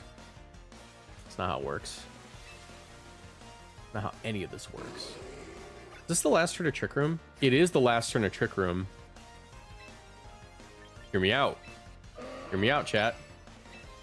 What if I just live the Moonblast like a goat? Technically, I have a better chance just to get the Tailwind off. 30% chance here. This is my best odds. If I don't get it, I don't get it. But my best odds are right here.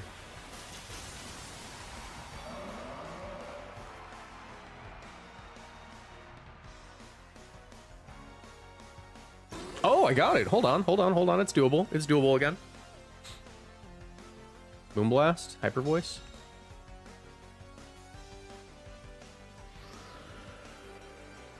Alright, just Hyper Voice. Psychic, okay.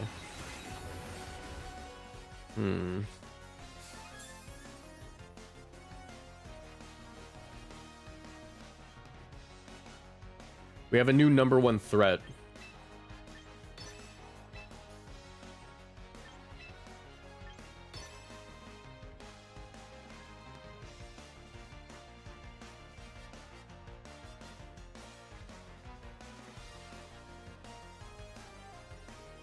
Oh, okay. All right. I think we're cooking them. I think we're cooking them. This is a strong weather ball. Thunderbolt might pick up. It's a strong Thunderbolt. Nice. Okay. All right.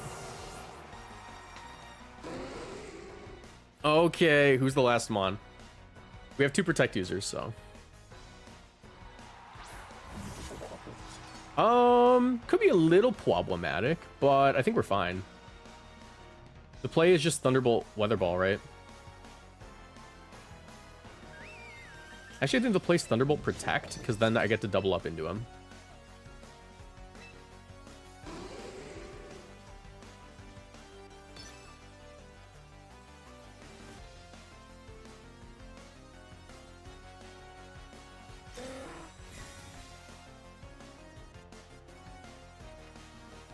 Yeah, got him. All right, that's game. We got him. 2 Thunderbolts, KOs King Gambit. And they can't hit me twice. It's Thunderbolt plus Weather Ball KOs or 2 Thunderbolts. And I think I still have a turn of Rain after this. Yeah, 2 turns of Rain, so they can't win. Unless they get double Protect. Which we did get a double Protect, but even then, like, the odds of them winning are still pretty low.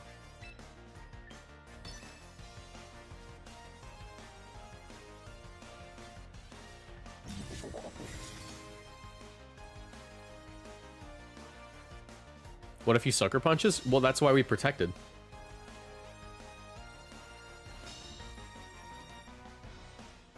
My opponent's best shot here is to double protect. Because if he double protects, then that means that he can attempt to go for count. So basically, my opponent's play here is double protect, hope that you get it. Rain runs out. Pelipper can't exactly hit this thing. And then he can go for Kowtow into Sucker Punch to KO. But he ends up just going for this, which is not going to be the best option. 2 Thunderbolts will get him. I think. I'm pretty sure. Last time it did like 50. Yeah, that's enough. He's got a crit, and I think even with the crit, it's not enough. I have to low roll, and he has to crit.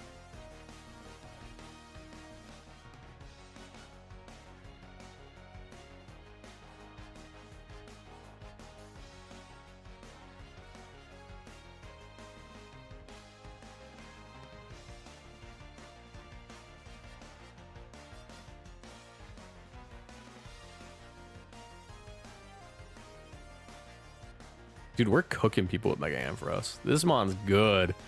This mon's good. You know, Twitter was cooking me. This mon's pretty good. This mon's pretty good. I haven't pulled the Milotic yet, but because that's the whole thing that inspired me to use Mega AMPHAROS. But I think we're cooking people. I think we're cooking people, and that's all I care about.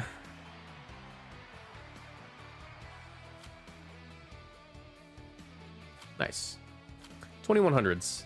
Not bad. Not bad. Also, let me update your role, the guy who just joined my Discord server. Let me update your role.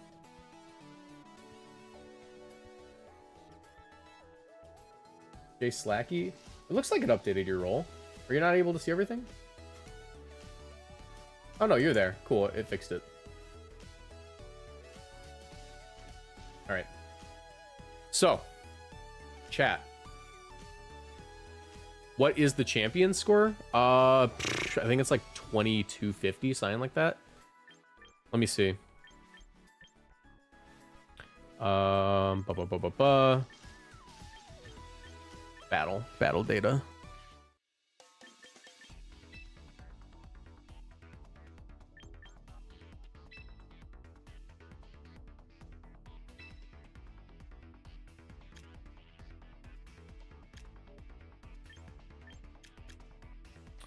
So let's just go down. So champions is 2,300 now. Pretty high. Champions is 2,300. This only shows champions, by the way. It's the top 300 for champions, so 2,305. And that's going to keep climbing, by the way. Champions used to be like a week, not a week ago. Yeah, about a week ago. About a week ago, my score was champions, right? I did not reach that score early enough because I was not laddering for champion. But if I don't get it this season, I'll probably, I think at the end of the season, I'll make a push for champion, right? But everyone's going to be doing that. But yeah. All right, chat. What mega should we use next? I know, look, some people are going to say, only 3 games of Mega Ampharos? That was like 45 minutes of Ampharos cooking everybody we met, you know? What mega should we use next? Camerupt? I already used Camerupt. There's actually a video of that already out. Let's look at the bag. Potential mod? Oh, I don't know. I kind of like my elo right now. I'm kind of a fan of my current elo.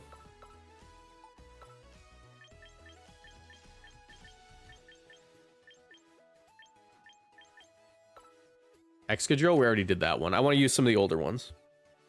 We've already gone through all the new megas. Don't want to do Pidgeot. Ooh. Venusaur. Is it time for Glalie Gaming? Maybe. I don't know.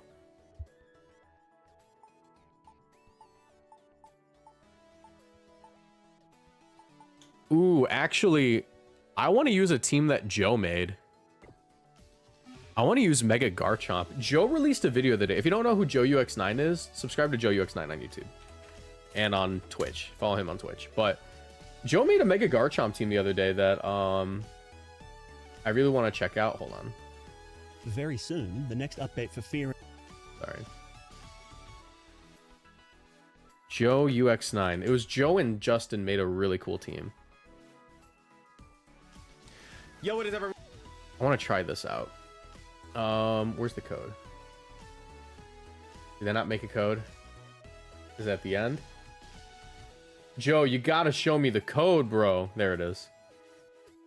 Mega Garchomp to the champions here.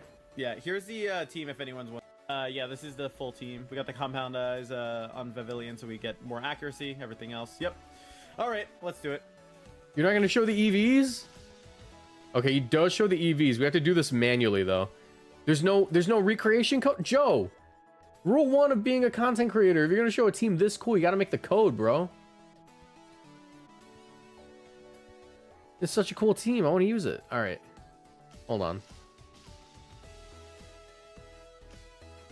Maybe I'm just impatient.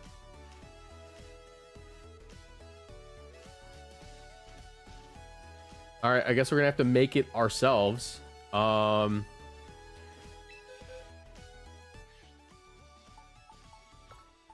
right, I need a Garchomp.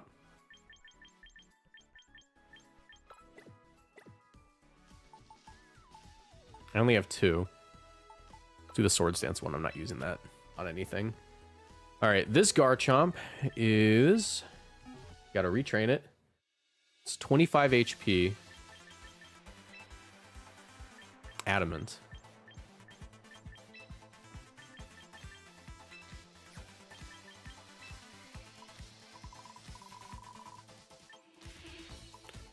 (25 HP).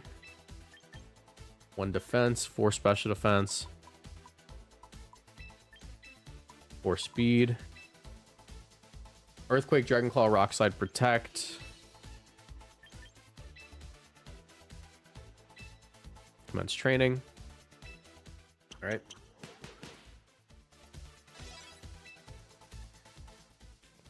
Mine was Swords Dance, Scale Shot, Rock Slide, Careful, Max HP, Max Speed F. I think you should update that. I don't know if you're really going to get a lot of value out of that Garchomp. All right. Next up, they had Vivillon, which is pretty cool. Hopefully I have a Vivillon. All right.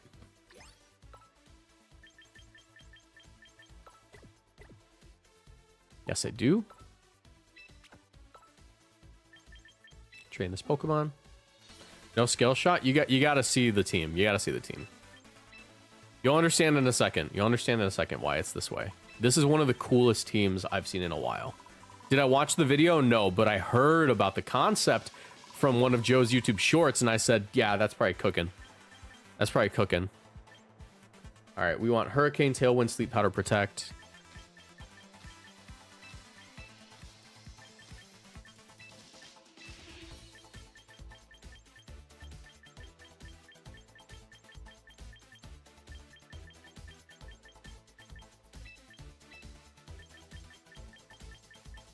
No skill is crazy, Moxie. You'll understand in a second, guys. Chill out. What was I looking for? Sleep powder. Oh, I already passed it.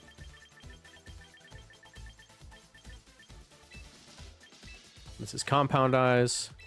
Also, I'm not the one who made the team. I told you, we're using a team from my buddy. Use a training ticket.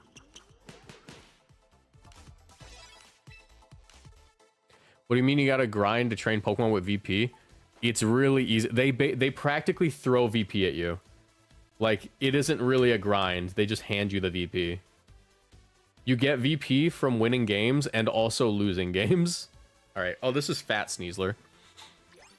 Do I have a second Sneasler? I hope I have a second Sneasler. Otherwise, I'm gonna have to retrain my Sneasler after this. No, just one Sneasler. Before I train it, let's see if I can get one.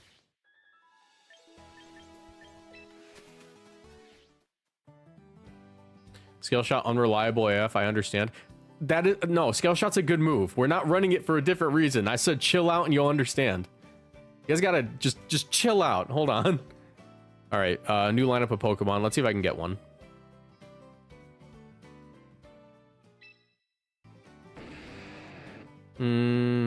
No, but I'll take the Whimsicott.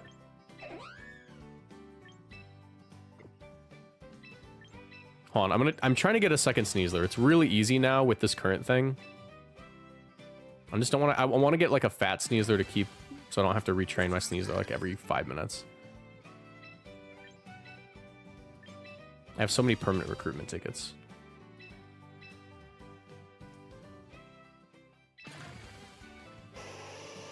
Sneasler, where are you? Oh, I'll take another Incineroar. Okay, well, we can't get Sneasler. Okay, we'll retrain my Sneasler, fine. Is Vivillon quiet on purpose? No, I didn't finish training it.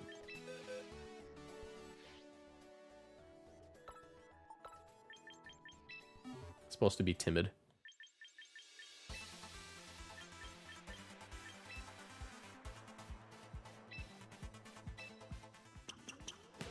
Alright, Fat Sneasler.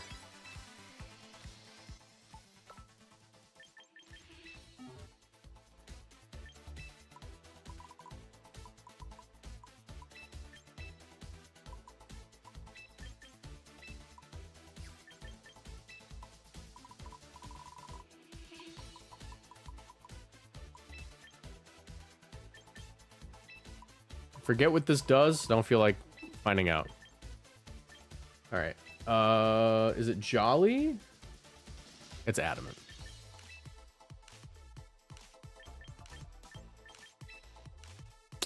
Protect.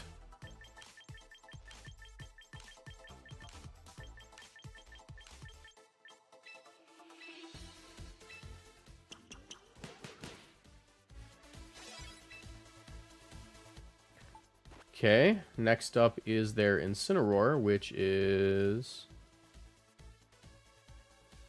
I hate that he's making me copy this manually. Joe, just make a replica code. If the team's this cool and you're going to show the stats, just give us the code. Hold on.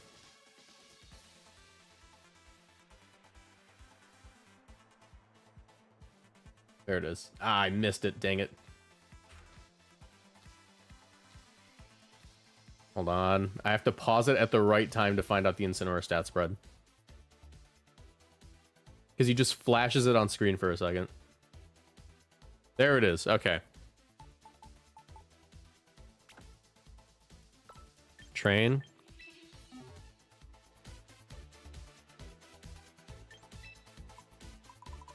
This is Adamant 15 attack.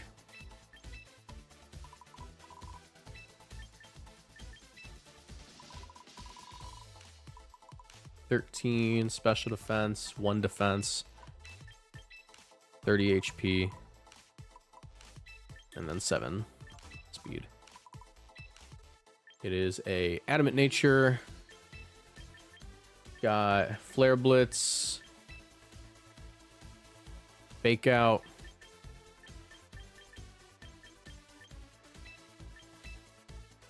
Throat Chop, and Parting Shot.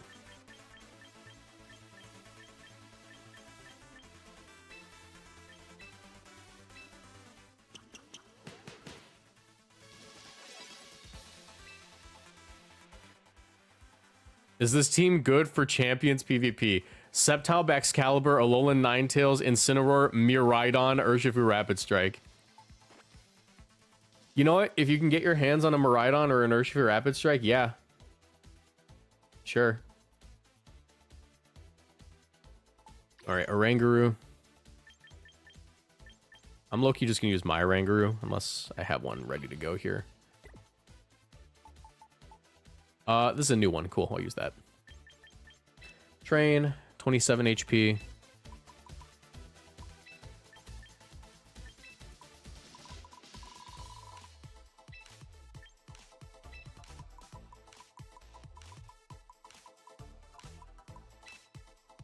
Sorry, 17 HP. 20 defense. 20 special defense, rather.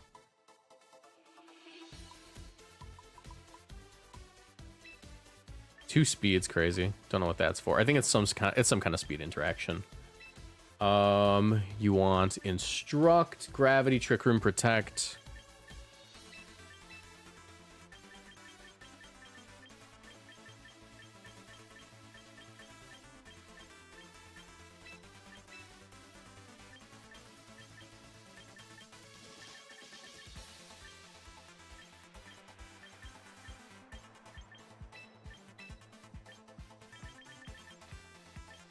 I'm using Miraidon's Electric Train. Aaron, I think you missed my point. 2 of those Pokemon aren't in the game. You can't use Miraidon in Champions, nor can you use Urshifu. They are not in the game.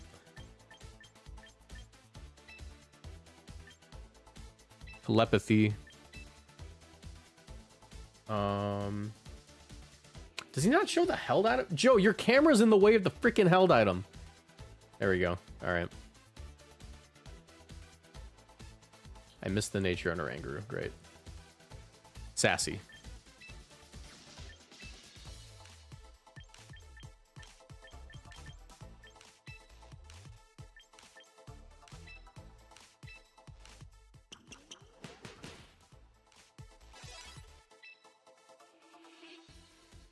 All right, and final mon is Sylveon.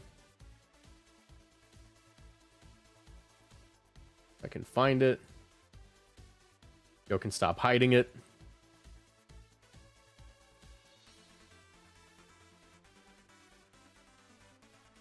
There it is. Okay. Sylveon.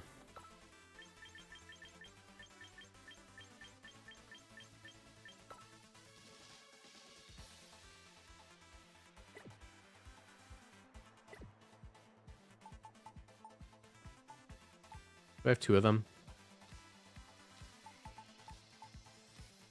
This is the copycat one. I have another one, though. Go with you. Train Pokemon. 18 HP. Or sorry, 18 defense, 18 HP.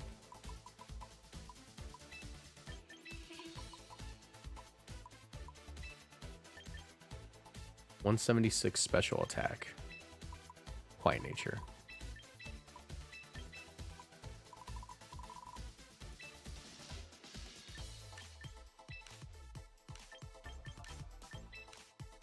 That's Hyper Voice, Protect, Moonblast, and Hyper Beam.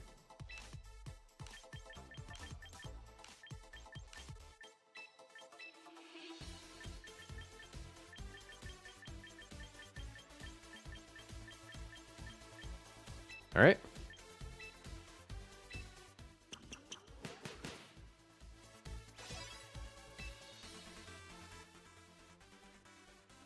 Yeah, we already finished the Ampharos team session. We went 3-0 with it. Ampharos came to every game. It was very good. All right, you get the Garchomp. One of the least used Mega Stones in the game. You get the Focus Sash.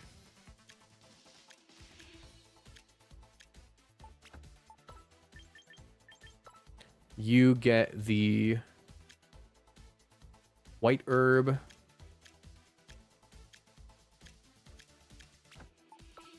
What's this Incineroar holding? Incineroar's holding the Chopple.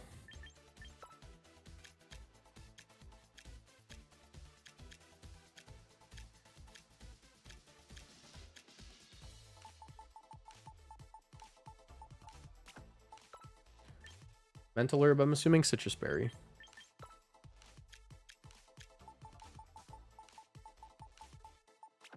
And Fairy Feather.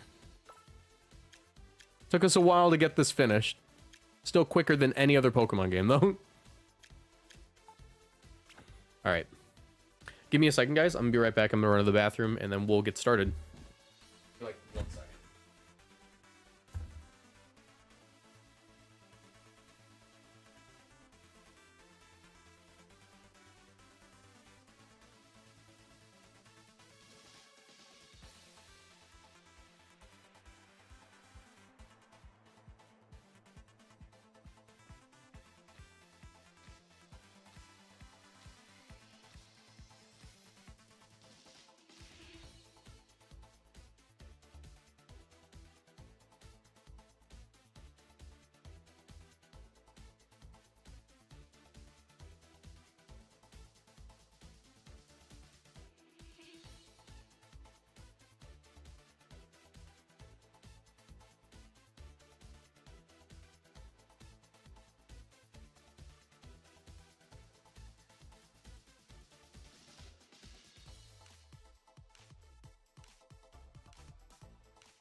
All right, we're back.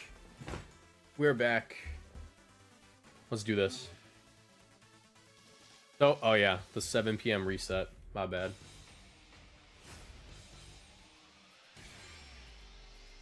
Guys, if you're enjoying the stream, make sure you leave a like. We got 468 people watching and only 99 likes. Make sure you leave a like. All right. Look what we got watching on TikTok. 558 TikTok viewers, not bad. All right.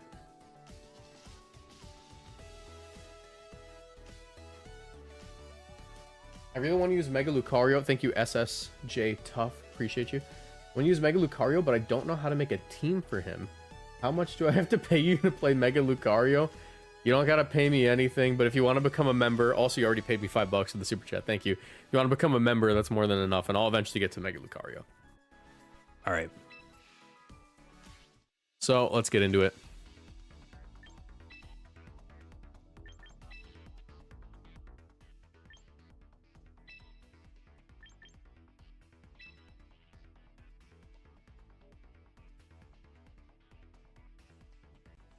Okay, we're using a team created by Joe UX9 and Justin Tang, both regional champion players and friends of the channel.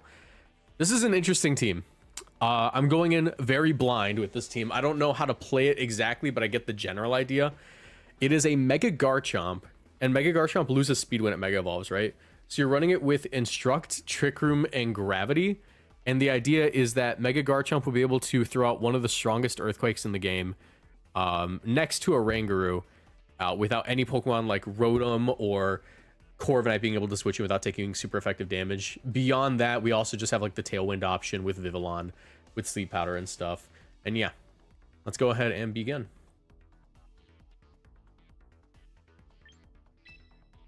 Select this team. Currently, we're sitting at 2,100, or yeah, I guess 2,100, 2,100. A bit outside of champion tier. We're 200 points away, and we're probably not going to go super far with this team, but when we get closer to the end of the season, I'll make my champion tier push.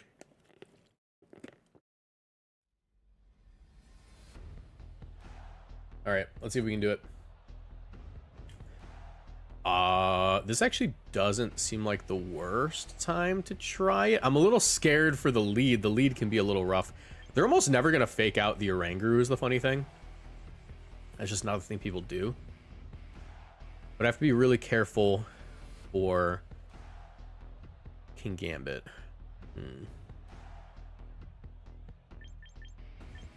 I kind of want to just try it. I kind of want to just go for it low-key. This thing have Rage Powder? I forgot.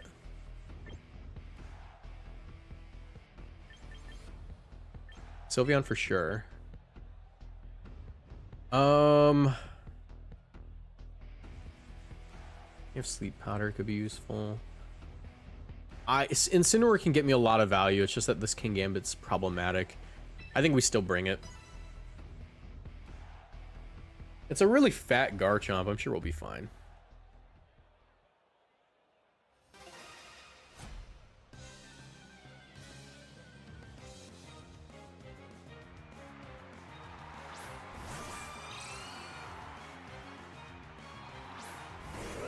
Okay, like I said, my opponent is almost certainly not going to...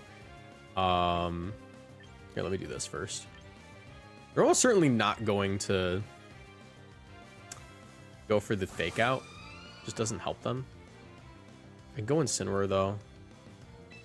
I don't want to stay in because I don't think that after the Veil... I don't think after Snow, 2 Earthquakes would get this thing, so I'm going to Trick Room up. Maybe they're familiar with the Joe team. Maybe they will fake out.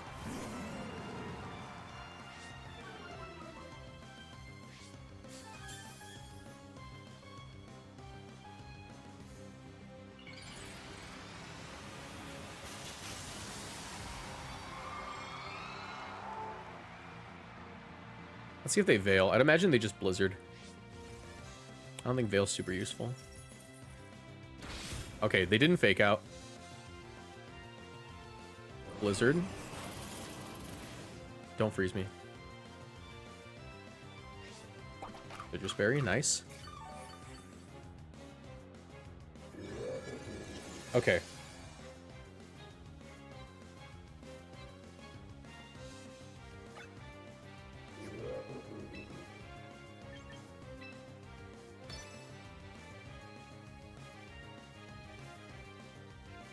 I can't instruct. Honestly, if I get rid of that Frostlass early, that's good.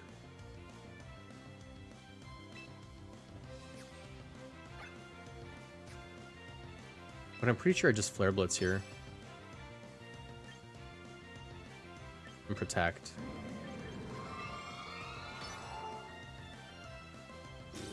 I think Frostlass is going to Protect anyways. Yeah.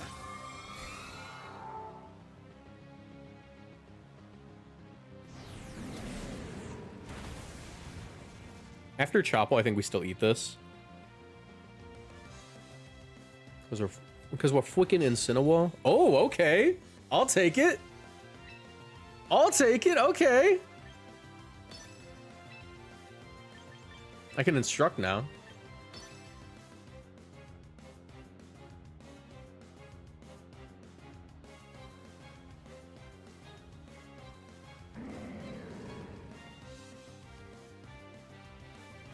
Draw the Frostlass. Who am I going to Flare Blitz? King Gambit would be really fun. Basket Legion, that's fine too.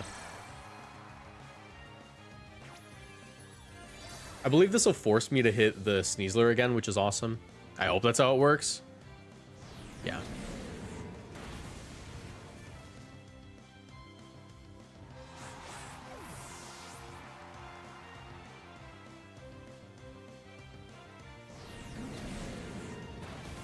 Imagine if I click Lariat there. I could have clicked Lariat. That would have been sick. All right.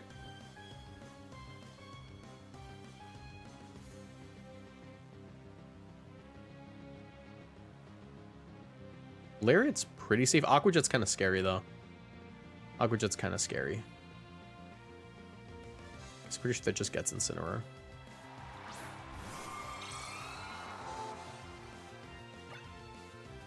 Two turns left to Trick Room. Don't want to have to take that Aqua Jet. Because I don't eat it super well. Could go into Sylveon and protect. Can't go into... yeah, I'm scared of the Aqua Jet too much.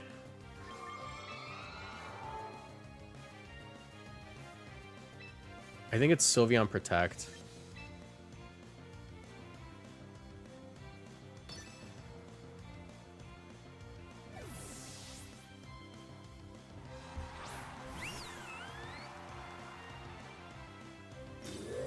Because Aqua Jet's so free.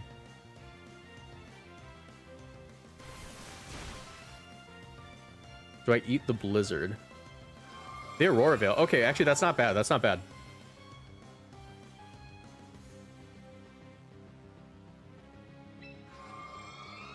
Is Sylveon slower? Is that what the 2 speed investment was for? 72? 70? That's what it's for. Okay. Who wants to see a really funny turn?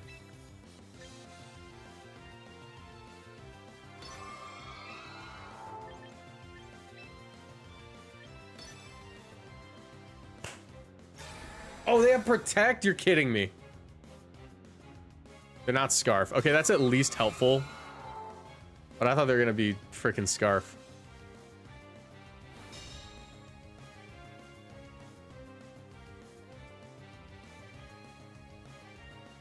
Snow's gone. That helps me out a little bit. I can attempt to Trick Room again. Unlikely I get it off, though. Actually, I think I could practically guarantee it. Wave Crash would hurt. I still have my Citrus Berry, though. I think I just get my Trick Room off again, right? Did I eat my berry? I did eat my berry. Crap. I gotta go for it, unfortunately.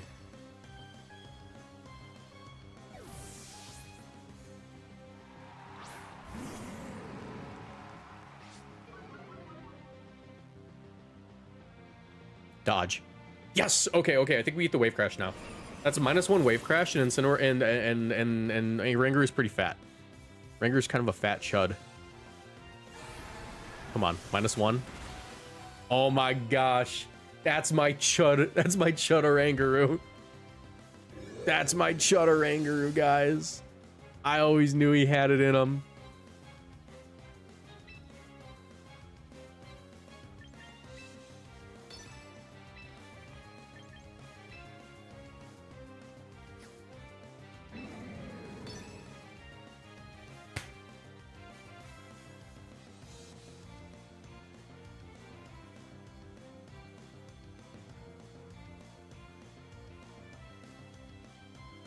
The Veil is a little problematic, I can't lie. And Gambit will not eat this super well, but I don't think it matters.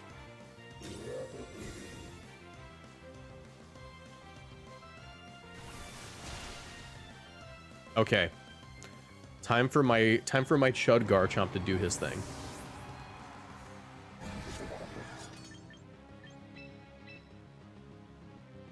And then I fully believe in Sylveon to clean up. I have no idea how much this is going to do. I hope it's enough.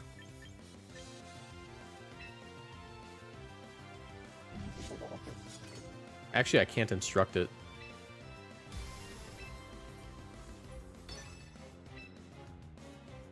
That sucks. I wish I could instruct it, but I can't.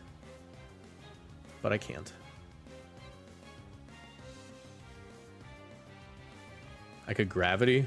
Does that help? Gravity's technically... that's funny. Gravity's the best use of my turn. And it's exclusively because it makes it so I can't miss my Hyper Voice. Or my Hyper Beam. Because I'm going to have to Hyper Beam that process, probably. That is the best use of my turn. Because I can't instruct.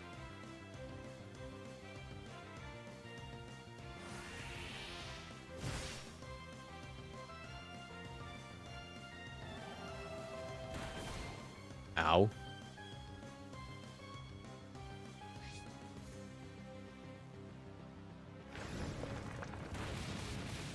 That's a 2-shot.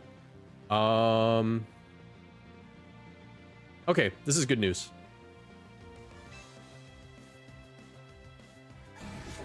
Because I think I eat the Kowtow? Maybe?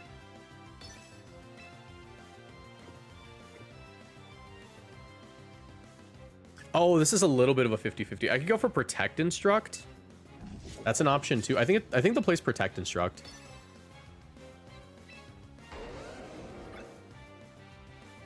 There's 2 turns left to Trick Room.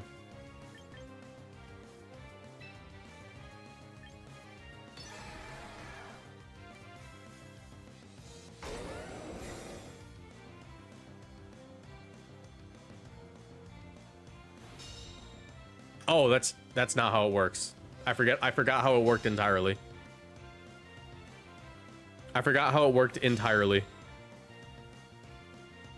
Actually, that kind of helps me still. I can Earthquake now and Instruct. Guys, I have not used Oranguru in the way I thought it worked. I'm stupid. I'm sorry. All right, now it's gonna work the right way. Trust me, now it's gonna work the right way. I forget. Yeah, I forgot. My bad. Now it'll work the way I thought it was gonna work. Check it out.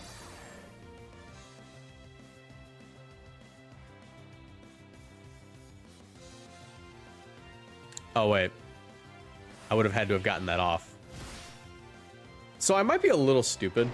I don't really use Oranguru like that. I don't know how it works. I threw. That's not how it works at all. I forgot how it worked. So, is it possible to win? No, we completely threw that endgame. That was really funny, though.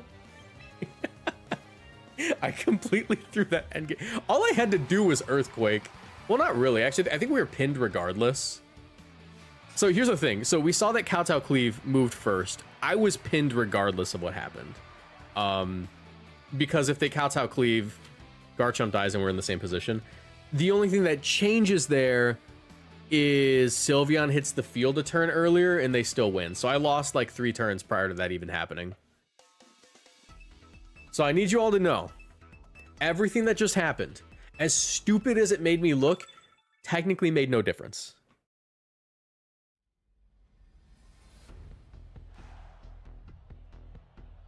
Technically didn't make a difference. Okay, this is actually like the ideal Garchomp game. It actually straight up just is the Garchomp game. They have not many good switch-ins to it. Sylveon, and yeah, we do bring in Incineroar. Did you see Prague Regionals? I didn't watch it. I was playing in the tournament. The other tournament. The bigger tournament.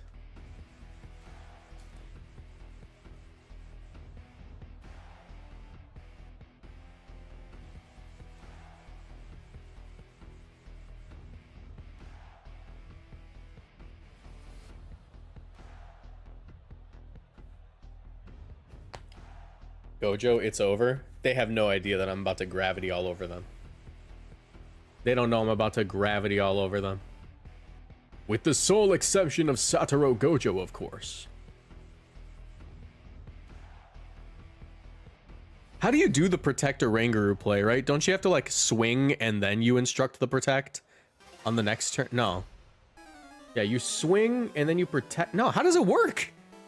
I'm stupid. That literally is Gojo.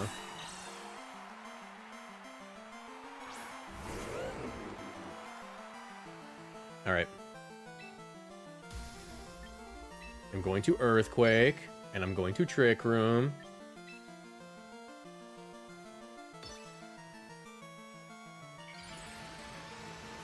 Corviknight has no idea what's coming.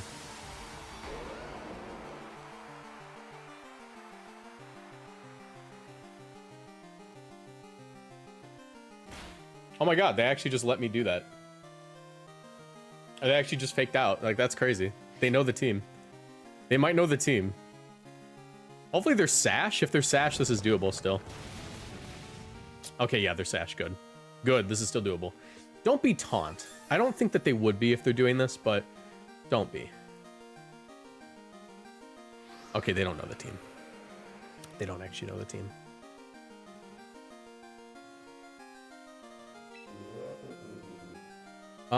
I am going to Earthquake again and Trick Room. I think I should get it off. I really doubt I don't. Can I do the Protect thing? I don't know how it works. All right. Earthquake, Trick Room. They faked out an Oranguru. I guess it makes sense if I'm leading off Garchomp. It's a little bit more like telegraphed. Telepathed.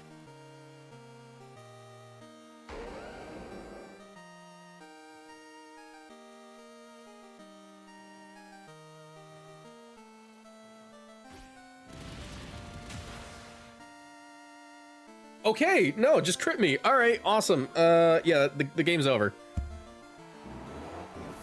That sucks. We just had him if that didn't happen. We can't hit Corviknight now because we... Okay. That's fun. Can I hit Corviknight? No, we can't, right?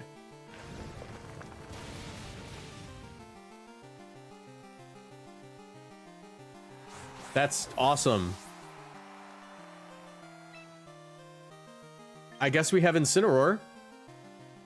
However, they have Milotic. Okay. I love that. Hi, Garchomp.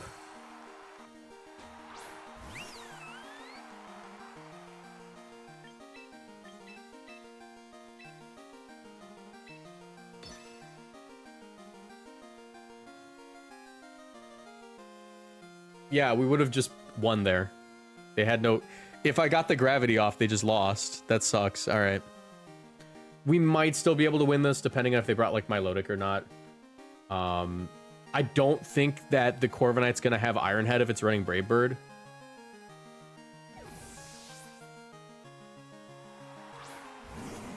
-1 in Sin, it's going to be fine. Like, we have no way of getting on the field without being -1.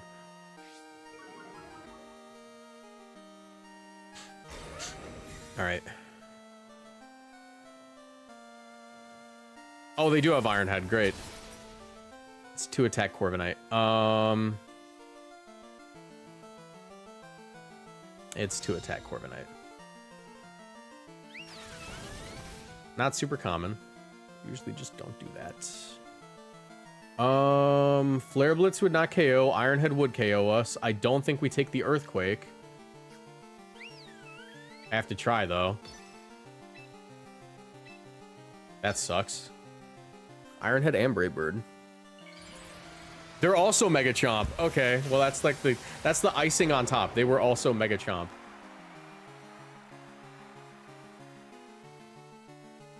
So now we definitely don't take it.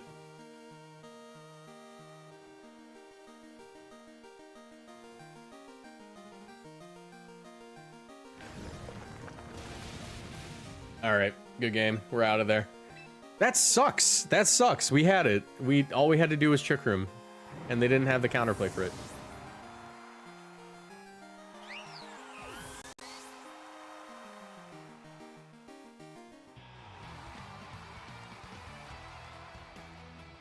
All right.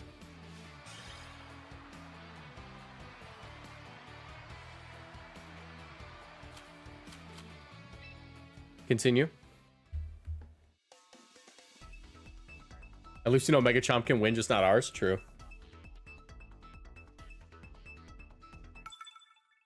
All right.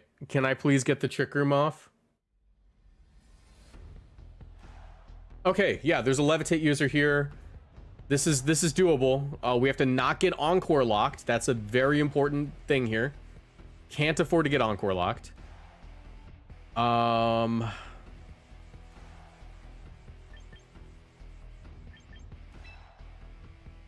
Have to lead Incineroar.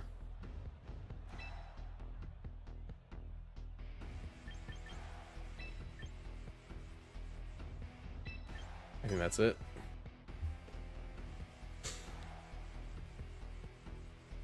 This Mega needs D-Dance so bad. I don't think it does. We were fine that game, guys. Like, we were fine. It was a stray crit. It happens. That game would have been the here's how the team works game, but no.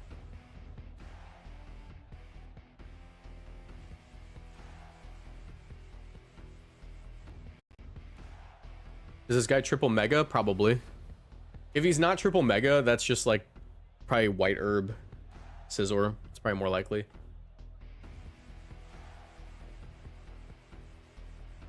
But Scizor is one of those Pokemon where you just not run any item on it if you need to, if you want the mega, right? You just not run the item on it if you want to use it like in its base form and mega something else. Why not Mental Herb on Monkey? Because you want the longevity with Citrus Berry, I assume. I didn't make the team. This is Joe and Justin Tang.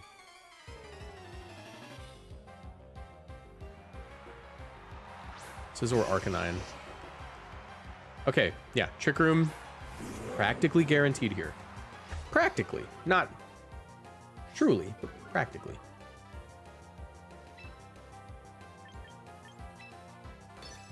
I do have to fake out. I do have to fake out because I can't get bug bited. If I get bug bited, it's over. And if it's a faster Scizor, like, yeah, I can Flare Blitz, but if it's a faster Scizor, I'm not getting the Flare Blitz off, and they're going to bug bite me and KO my Oranguru. Whimsicott? Hydreigon. Okay, that's fine.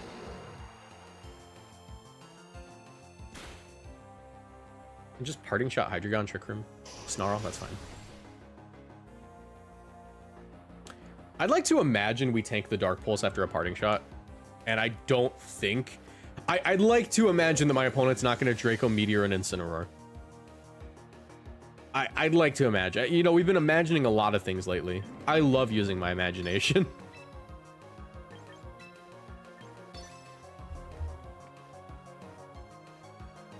There's no way they Draco Meteor and Incineroar, right? Like, that's not a thing that anyone would ever do on the face of the earth.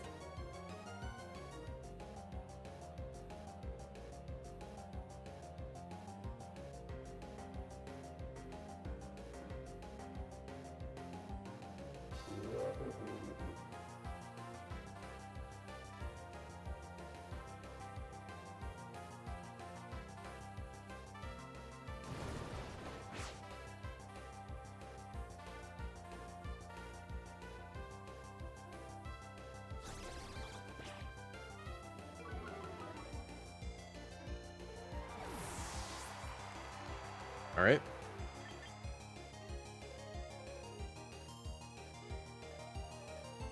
Yeah, I'll go Garchomp. It's probably Scarf Hydreigon. I think they're just going to Dark Pulse. Overheat's crazy. Critical hit, too.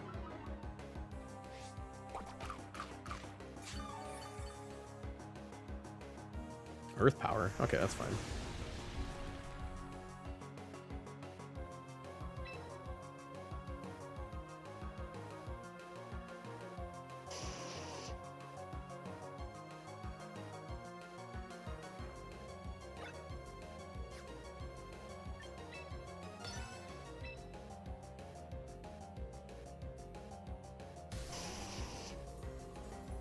I want an Earthquake in case the Arcanine wants to Will-O-Wisp me.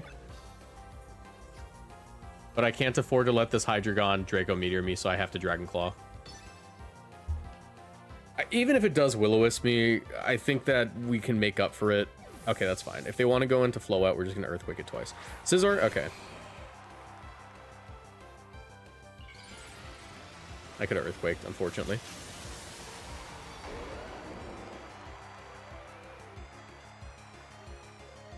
Don't Will-O-Wisp me, bro.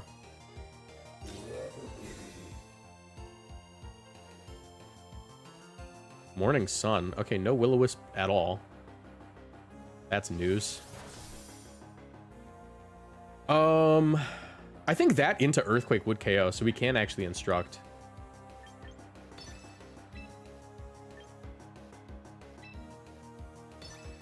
I'd like to... If my Dragon Claw is doing 25%, my Earthquake will KO.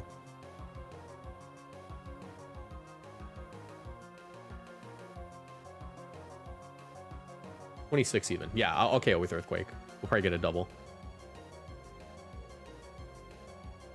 Well, actually, no, if it's Mega Scizor, I don't think it is, because you have 3 Megas on the team then. Yeah, not Mega Scizor. Yeah, if it was Mega, that'd be crazy.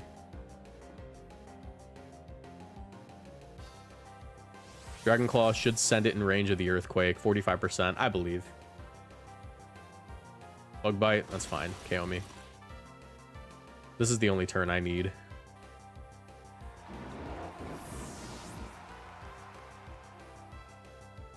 Okay, the Arcanine's slower than us in Trick Room. Cool. It's a no speed investment Arcanine, it would seem. Arcanine's 95 base speed, by the way, guys. There's a 95 base speed Pokemon that just undersped us in Trick Room, and we're 92. I don't know, man. The 95 base speed Arcanine.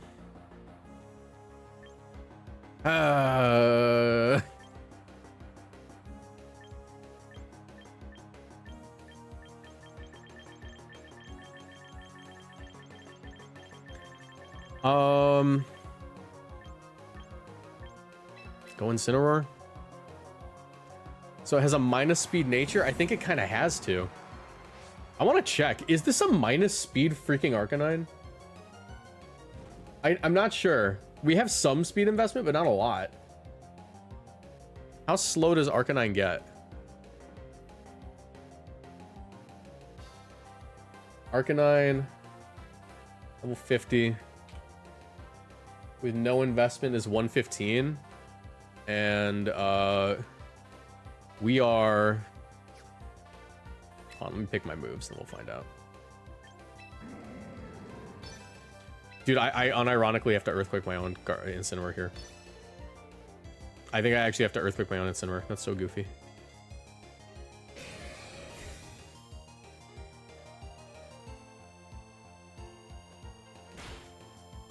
Yeah, so at level 50, Arcanine has 115 base speed.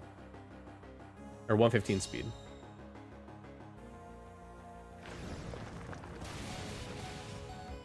Cool. I hope we're not... Oh, we crit our own Incineroar. That's great. So that's not good. We might be Bullet Punch range, and that means that this thing can... Well, no, we're fine, actually. I'm gonna sack here. Would Rock Slide pick up the KO? It's 18% on a Scizor. I really don't think it does. I really don't think it does. Oh, let me check this real quick. It's not okay, so here's what happened. It is literally 0 speed investment Arcanine. It is just max. If it was any other Arcanine, we would have been fine. But no. I have to Earthquake my own Incineroar. It was any other Arcanine. Hi, Hydreigon. Is gravity still up? I don't think so. Oh, it is.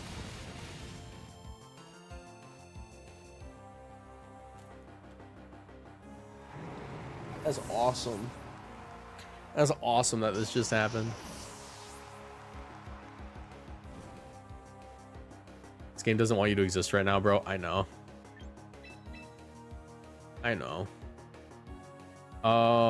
We have to dodge a Draco. Unless they go... I don't know. There's a Scizor in the back. There's a lot. If they go into Floette here, we have a fighting chance.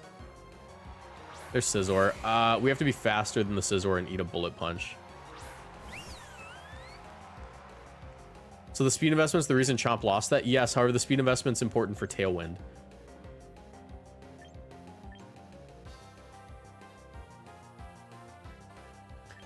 We have a decent amount of defense in this thing. I'm going to choose to believe that we live the Bullet Punch. Probably ill-advised choice there, but I'm going to choose it anyways. And then we're going to lose to Floette in the back.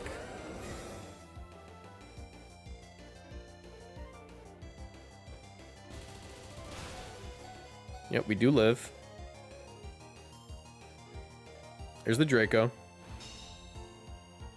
Oh, I just realized that my damage calc's still up on the TikTok stream. My bad, guys.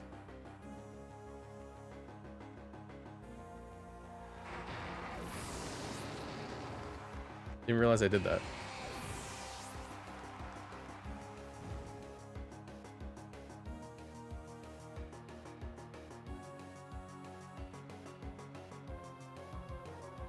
There's Floette. Okay, so we have one out, and that's them not being Dazzling Gleam. And here's a spoiler. They're always Dazzling Gleam. They're always Dazzling Gleam. But if they're not, Hyper Beam would one-shot. What if they Moonblast? What if they Moonblast?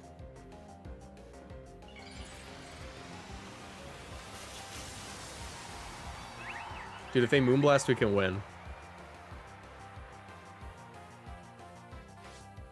It's gonna be Dazzling Gleam though, obviously. Yeah, good game. Okay, that was fun. So far, no luck with this team. I don't think it's a bad team. I think it's fine. First game, lost straight up. I think I straight up lost that first game. That was on me. Second game, literally just a crit. Like, they had no counterplay as soon as I got Trick Room up. This game, I thought I was fine, and then it was 0 speed investment Arcanine. So we're gonna do one more. I want to do one more with this team. I want to do one more with this team. I know it can do well. I've seen it do well. But I want to do one more thing. Why did we go 3-0 with Ampharos into 0-3 with Mega Garchomp?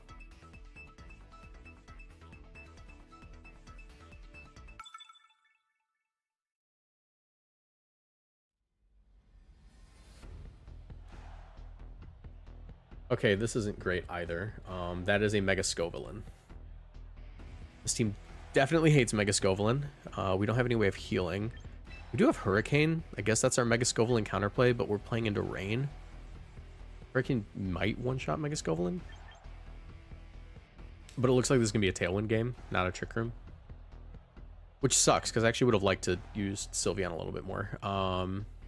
In this matchup, Sylveon could be quite good. Incineroar lead plus Vivillon doesn't seem bad. Garchomp in the back. Sneasler? Yeah.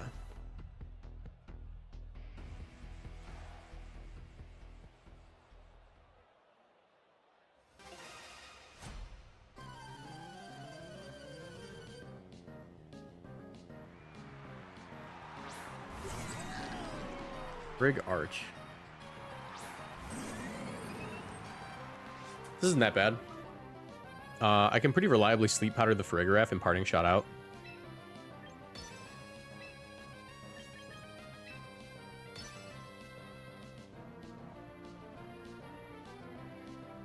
And then Mega Chomp's actually pretty terrifying. What's the odds on hitting Sleep Powder with Vivillon? It's like 97. It's like more than Heat Wave.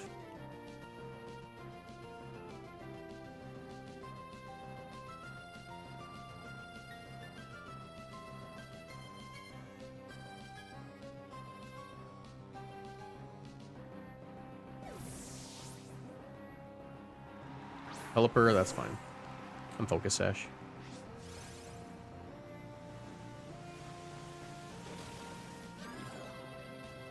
And I can just Hurricane Pelipper twice. Arch is almost certainly not faster than us.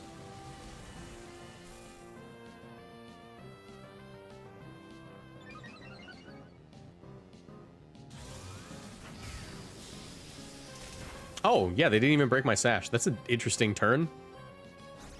Yeah, you definitely need to go for the Sash there, man. Arch is almost never faster than Mega Garchomp. Arch does not run 116 speed. But if it is, good game, I guess.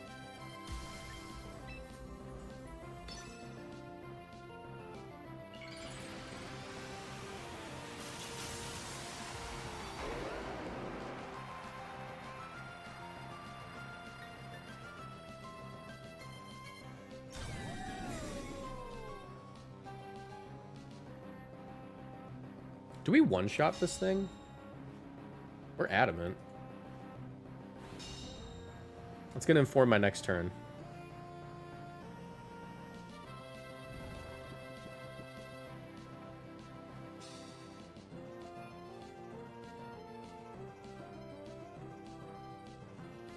No, we don't. Not even close. Sleep Powder's still really good. I can Dragon Claw the Pelipper and then get the KO next turn if it doesn't wake up.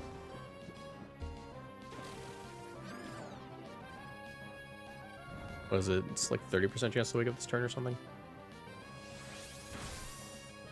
And Hurricane gets it. Oh, Hurricane might not get it. Pelipper woke up. Ugh. Okay, that's fine. How much does my Hurricane do? Don't get confused. Come on, man. Lock in. Lock in, man. Into Pelipper, if it's Sash Tailwind, my Hurricane will do...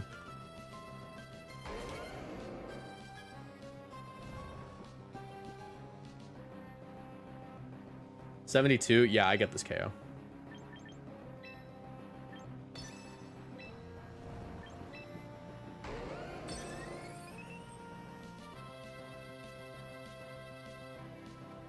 Decided to come to YouTube instead of TikTok. Hey, thank you, Tamir. Not a lot of people do that. Everyone on TikTok, jump over to YouTube. Link in my bio. Trust me, you won't regret it.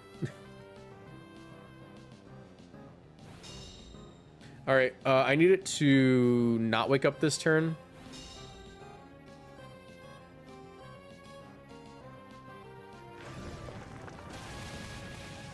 Come on, man. Don't wake up. Don't wake up. Nice. Okay, I think that's game. Because if my first one did that much, my second one will KO. I get a Hurricane here. They could protect, but Hurricane will still do a lot, and then, like, they can't outspeed me, you know.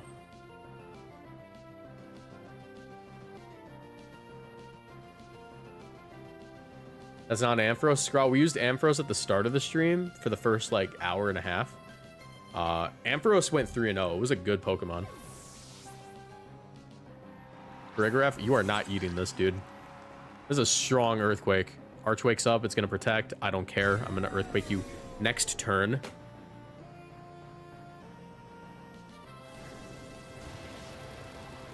And we already saw Citrus Berry on the Pelipper, so, you know.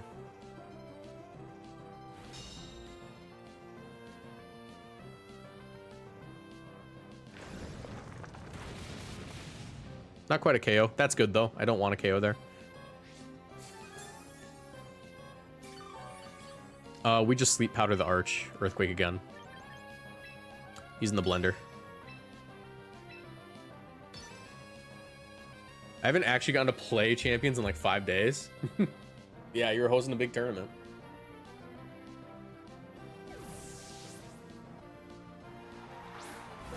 There's Pelipper. I'm not sure how much this is going to help, man. It's just going to sleep now. You're just passing off the sleep to another Pokemon.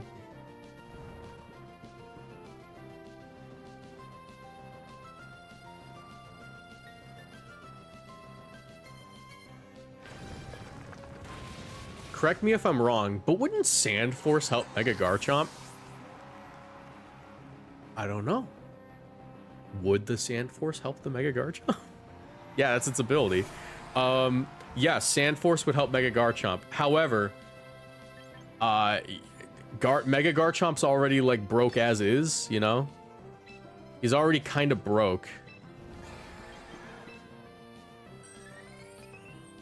Let's do Tailwind Protect.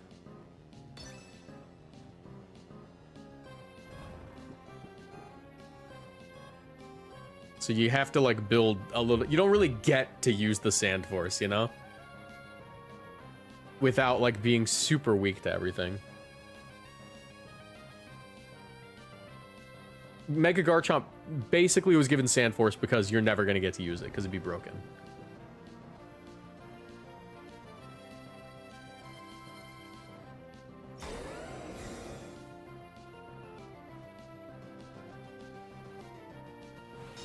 Nice.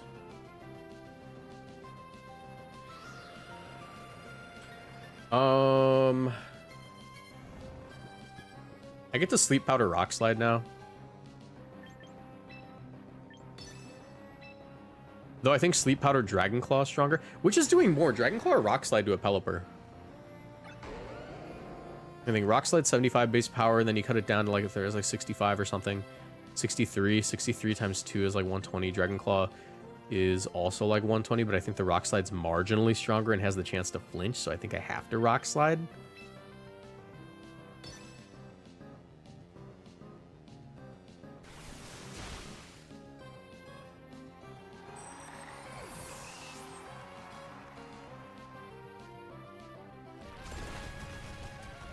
Yeah.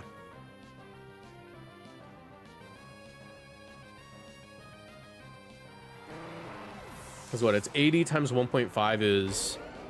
Let me see. I'm really curious if I got it right. I think I got it wrong, but I don't think it mattered.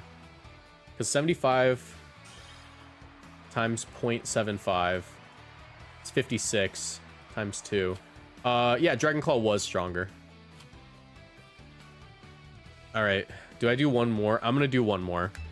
I need to go even with this team. Also, we have a new video coming out in like 15 minutes, and I need to be able to plug it when the stream ends. Because I'm supposed to be doing that. I just haven't been.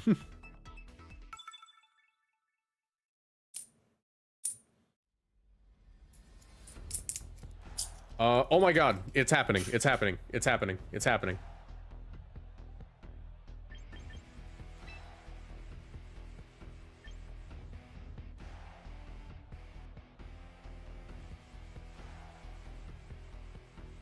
I'm gonna lead off Garchomp and bring you. Please, let me finally do the gimmick. I want to finally, just let me do the gimmick. I just want to do the gimmick. Just let me do the gimmick. That's all I'm asking, man.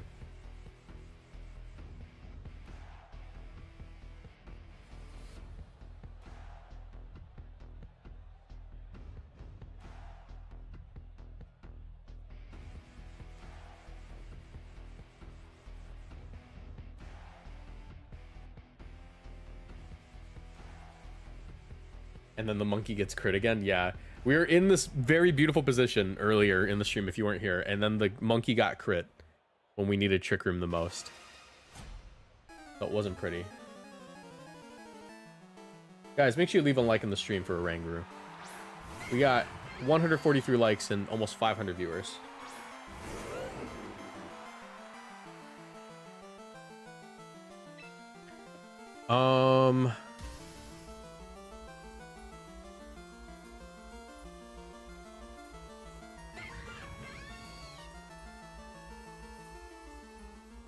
If I Rock Slide here, is that a throw? I kind of want to attempt this.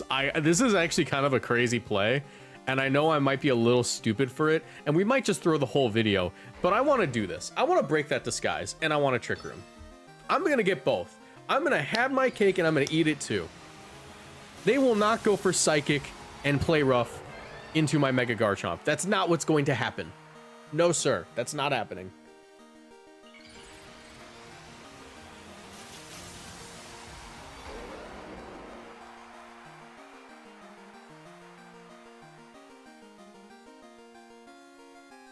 Heat Wave. An excellent avoid.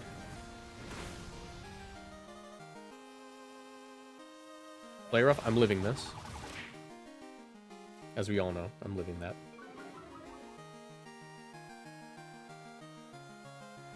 My Rock Slide will break the disguise and do incredible damage.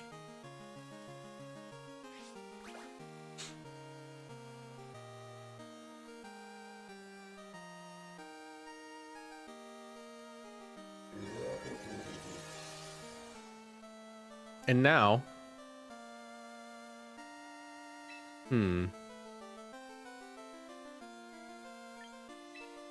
What?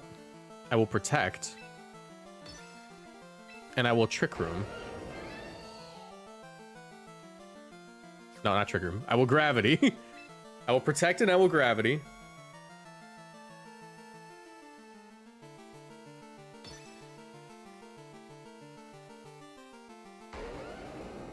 As they withdraw the Delphox. And they send in the Corviknight, all according to plan, baby. All according to plan.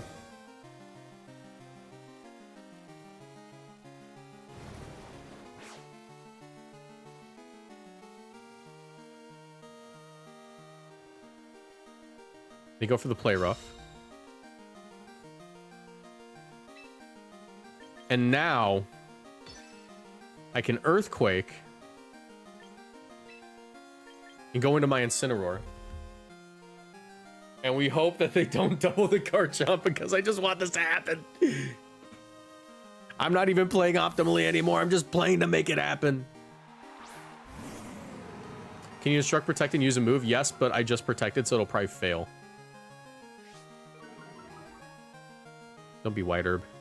Withdraw the Corviknight. Go Delphox. They went Delphox. Goodbye, Delphox. I hope. Oh, we're slower. They tried to reverse the Trick Room. I guess they succeeded. Maybe we were just naturally slower. It could just be a fast Mimikyu. I could have just been overthinking things. It was just a fast Mimikyu. I was just overthinking things.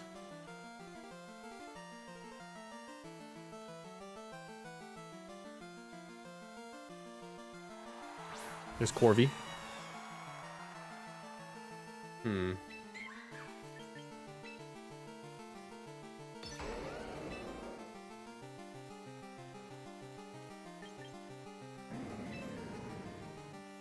I'm gonna Flare Blitz that Corvi.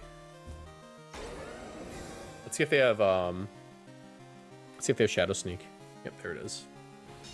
Flare Blitz is good damage on Corvi. I'll probably KO myself too. And I can go Sylveon. Probably just pick up with Hyper Beam.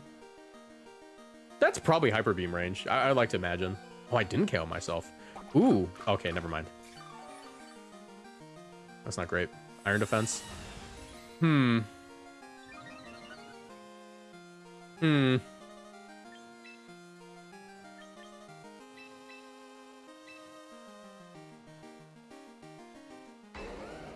I have a plan. I have a plan.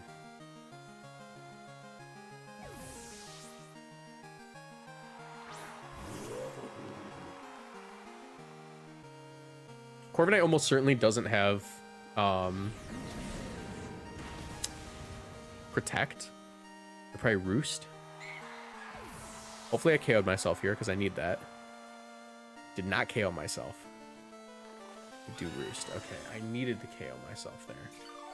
Probably still winnable. Probably still winnable. Because I just return. I get the Trick Room back up. Sneasler. Okay.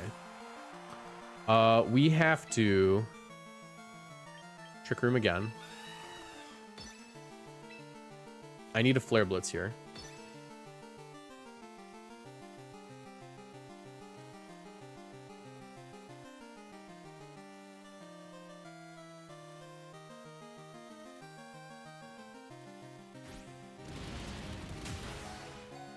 I was gonna say, if I get crit again, dude, if I get crit by a second Sneasler into my Oranguru, I'm gonna be real upset.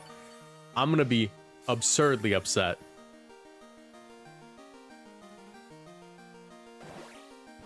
Oh. Oh, ooh, okay. That was scary.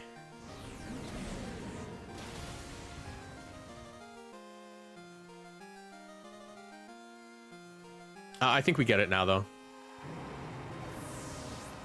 I don't even think we have to Hyper Beam. We could Hyper Beam. I don't think we have to.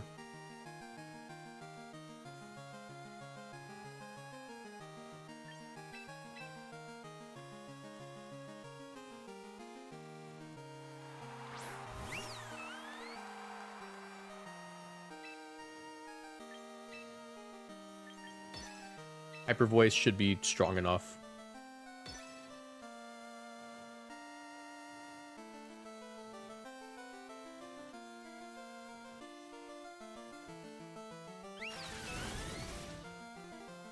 Yeah, I think we'll be fine.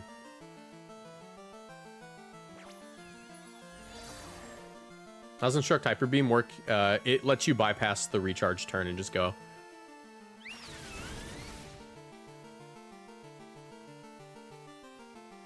The monkey does not concern himself with attacks that don't crit. Exactly. Exactly. There's the body press. Good game. You are Hyper Voice range now. I think. Might need a Hyper Beam.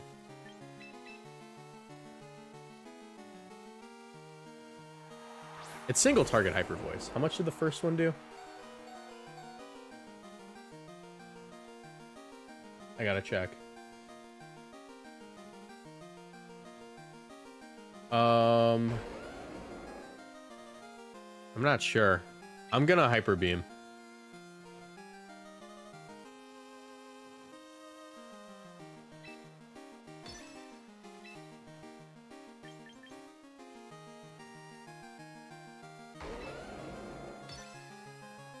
Don't miss. Gravity's gone, so it can miss.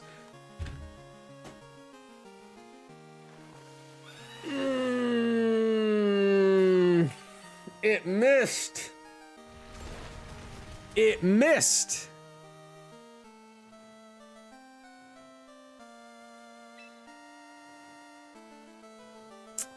It missed. Okay.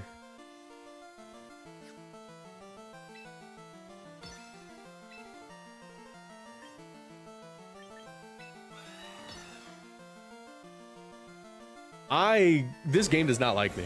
This game does not like me.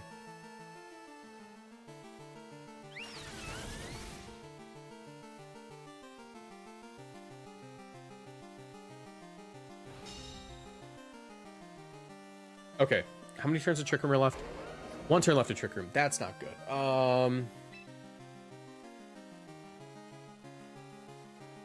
Have to go for the double here.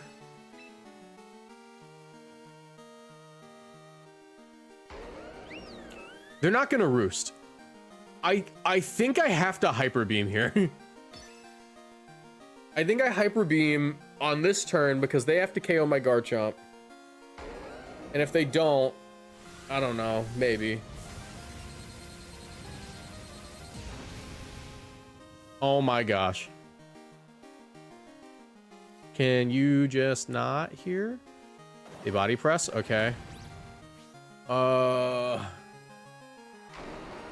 I should have just hyper voiced.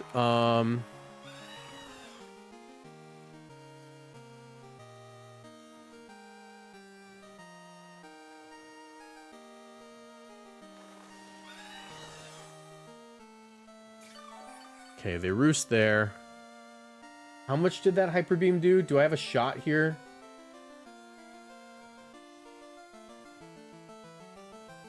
$78. Hyper Beam does KO from this range. They roost though, that's fine. Look, I have to force them to run out of roosts.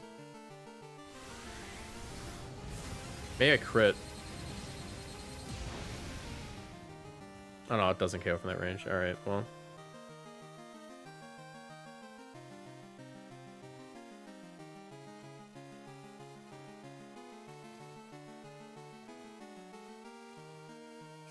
They got Brave Bird. Oh yeah, they already showed that, didn't they?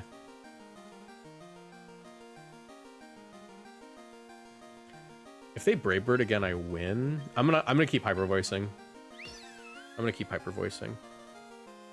I think if they Brave Bird, my hyper voice might KO with a crit, and I have to keep banking on that. They're gonna run out of roosts.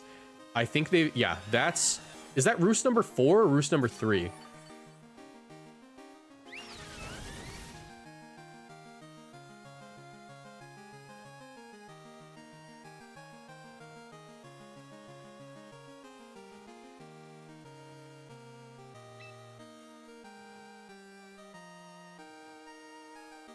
Yeah. I need them to Brave Bird here, and I need my Hyper Beam to, like, high roll or something. The body press. Good game. I can crit. That's, like, my out.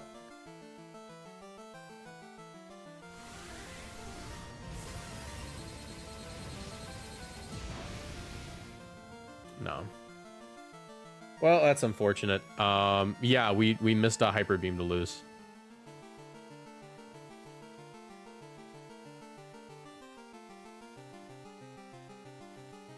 That sucks.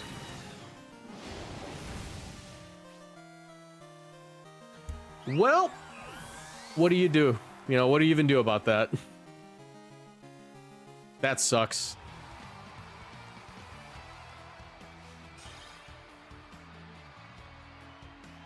Anyways.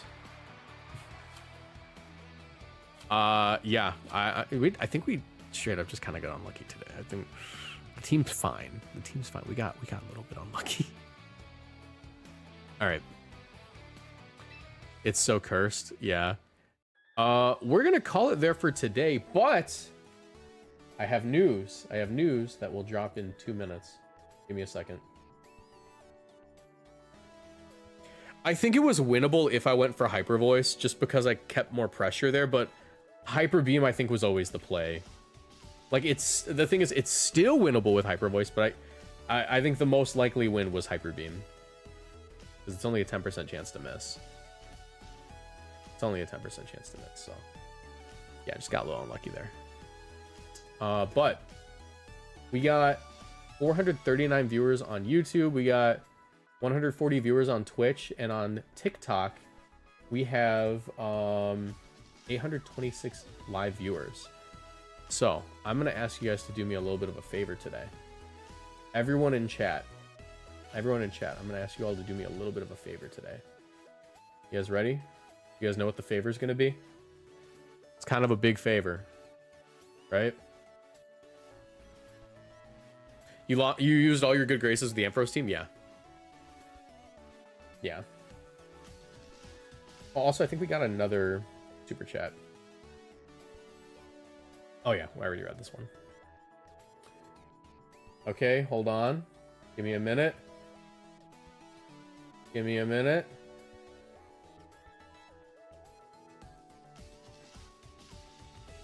There we go. Guys, I have a new video out. If you're watching on Twitch, I'm going to drop the link right there. I got a brand new video out. Watch it, leave a like on it, helps me out. Hype the video, in fact. If you guys hype the video, that helps me a lot. That's an option you can do. Everyone on YouTube, I have a new video out. Go watch that. I'm going to end the live stream. Everyone on TikTok, click the link in my bio. It'll take you to my YouTube channel. Watch my latest video. It just came out. Thank you so much for watching. With that, I'm actually going to call the stream. Thank you so much for coming out. I really appreciate you. It says it's private. Let me try again. It seems like it was supposed to go live. Hold on. Let me try again. There we go. I manually made it public. Try that again. There we go. Now it's public. Here's the video, chat. Everyone go watch my video. It's brand new. Thank you so much. TikTok, click the link in my bio. Check out my YouTube channel. You'll get to the video. Thank you so... I can't link it directly. They get mad at you on TikTok if you do that. Thank you so much for watching. I will see you guys later. Goodbye.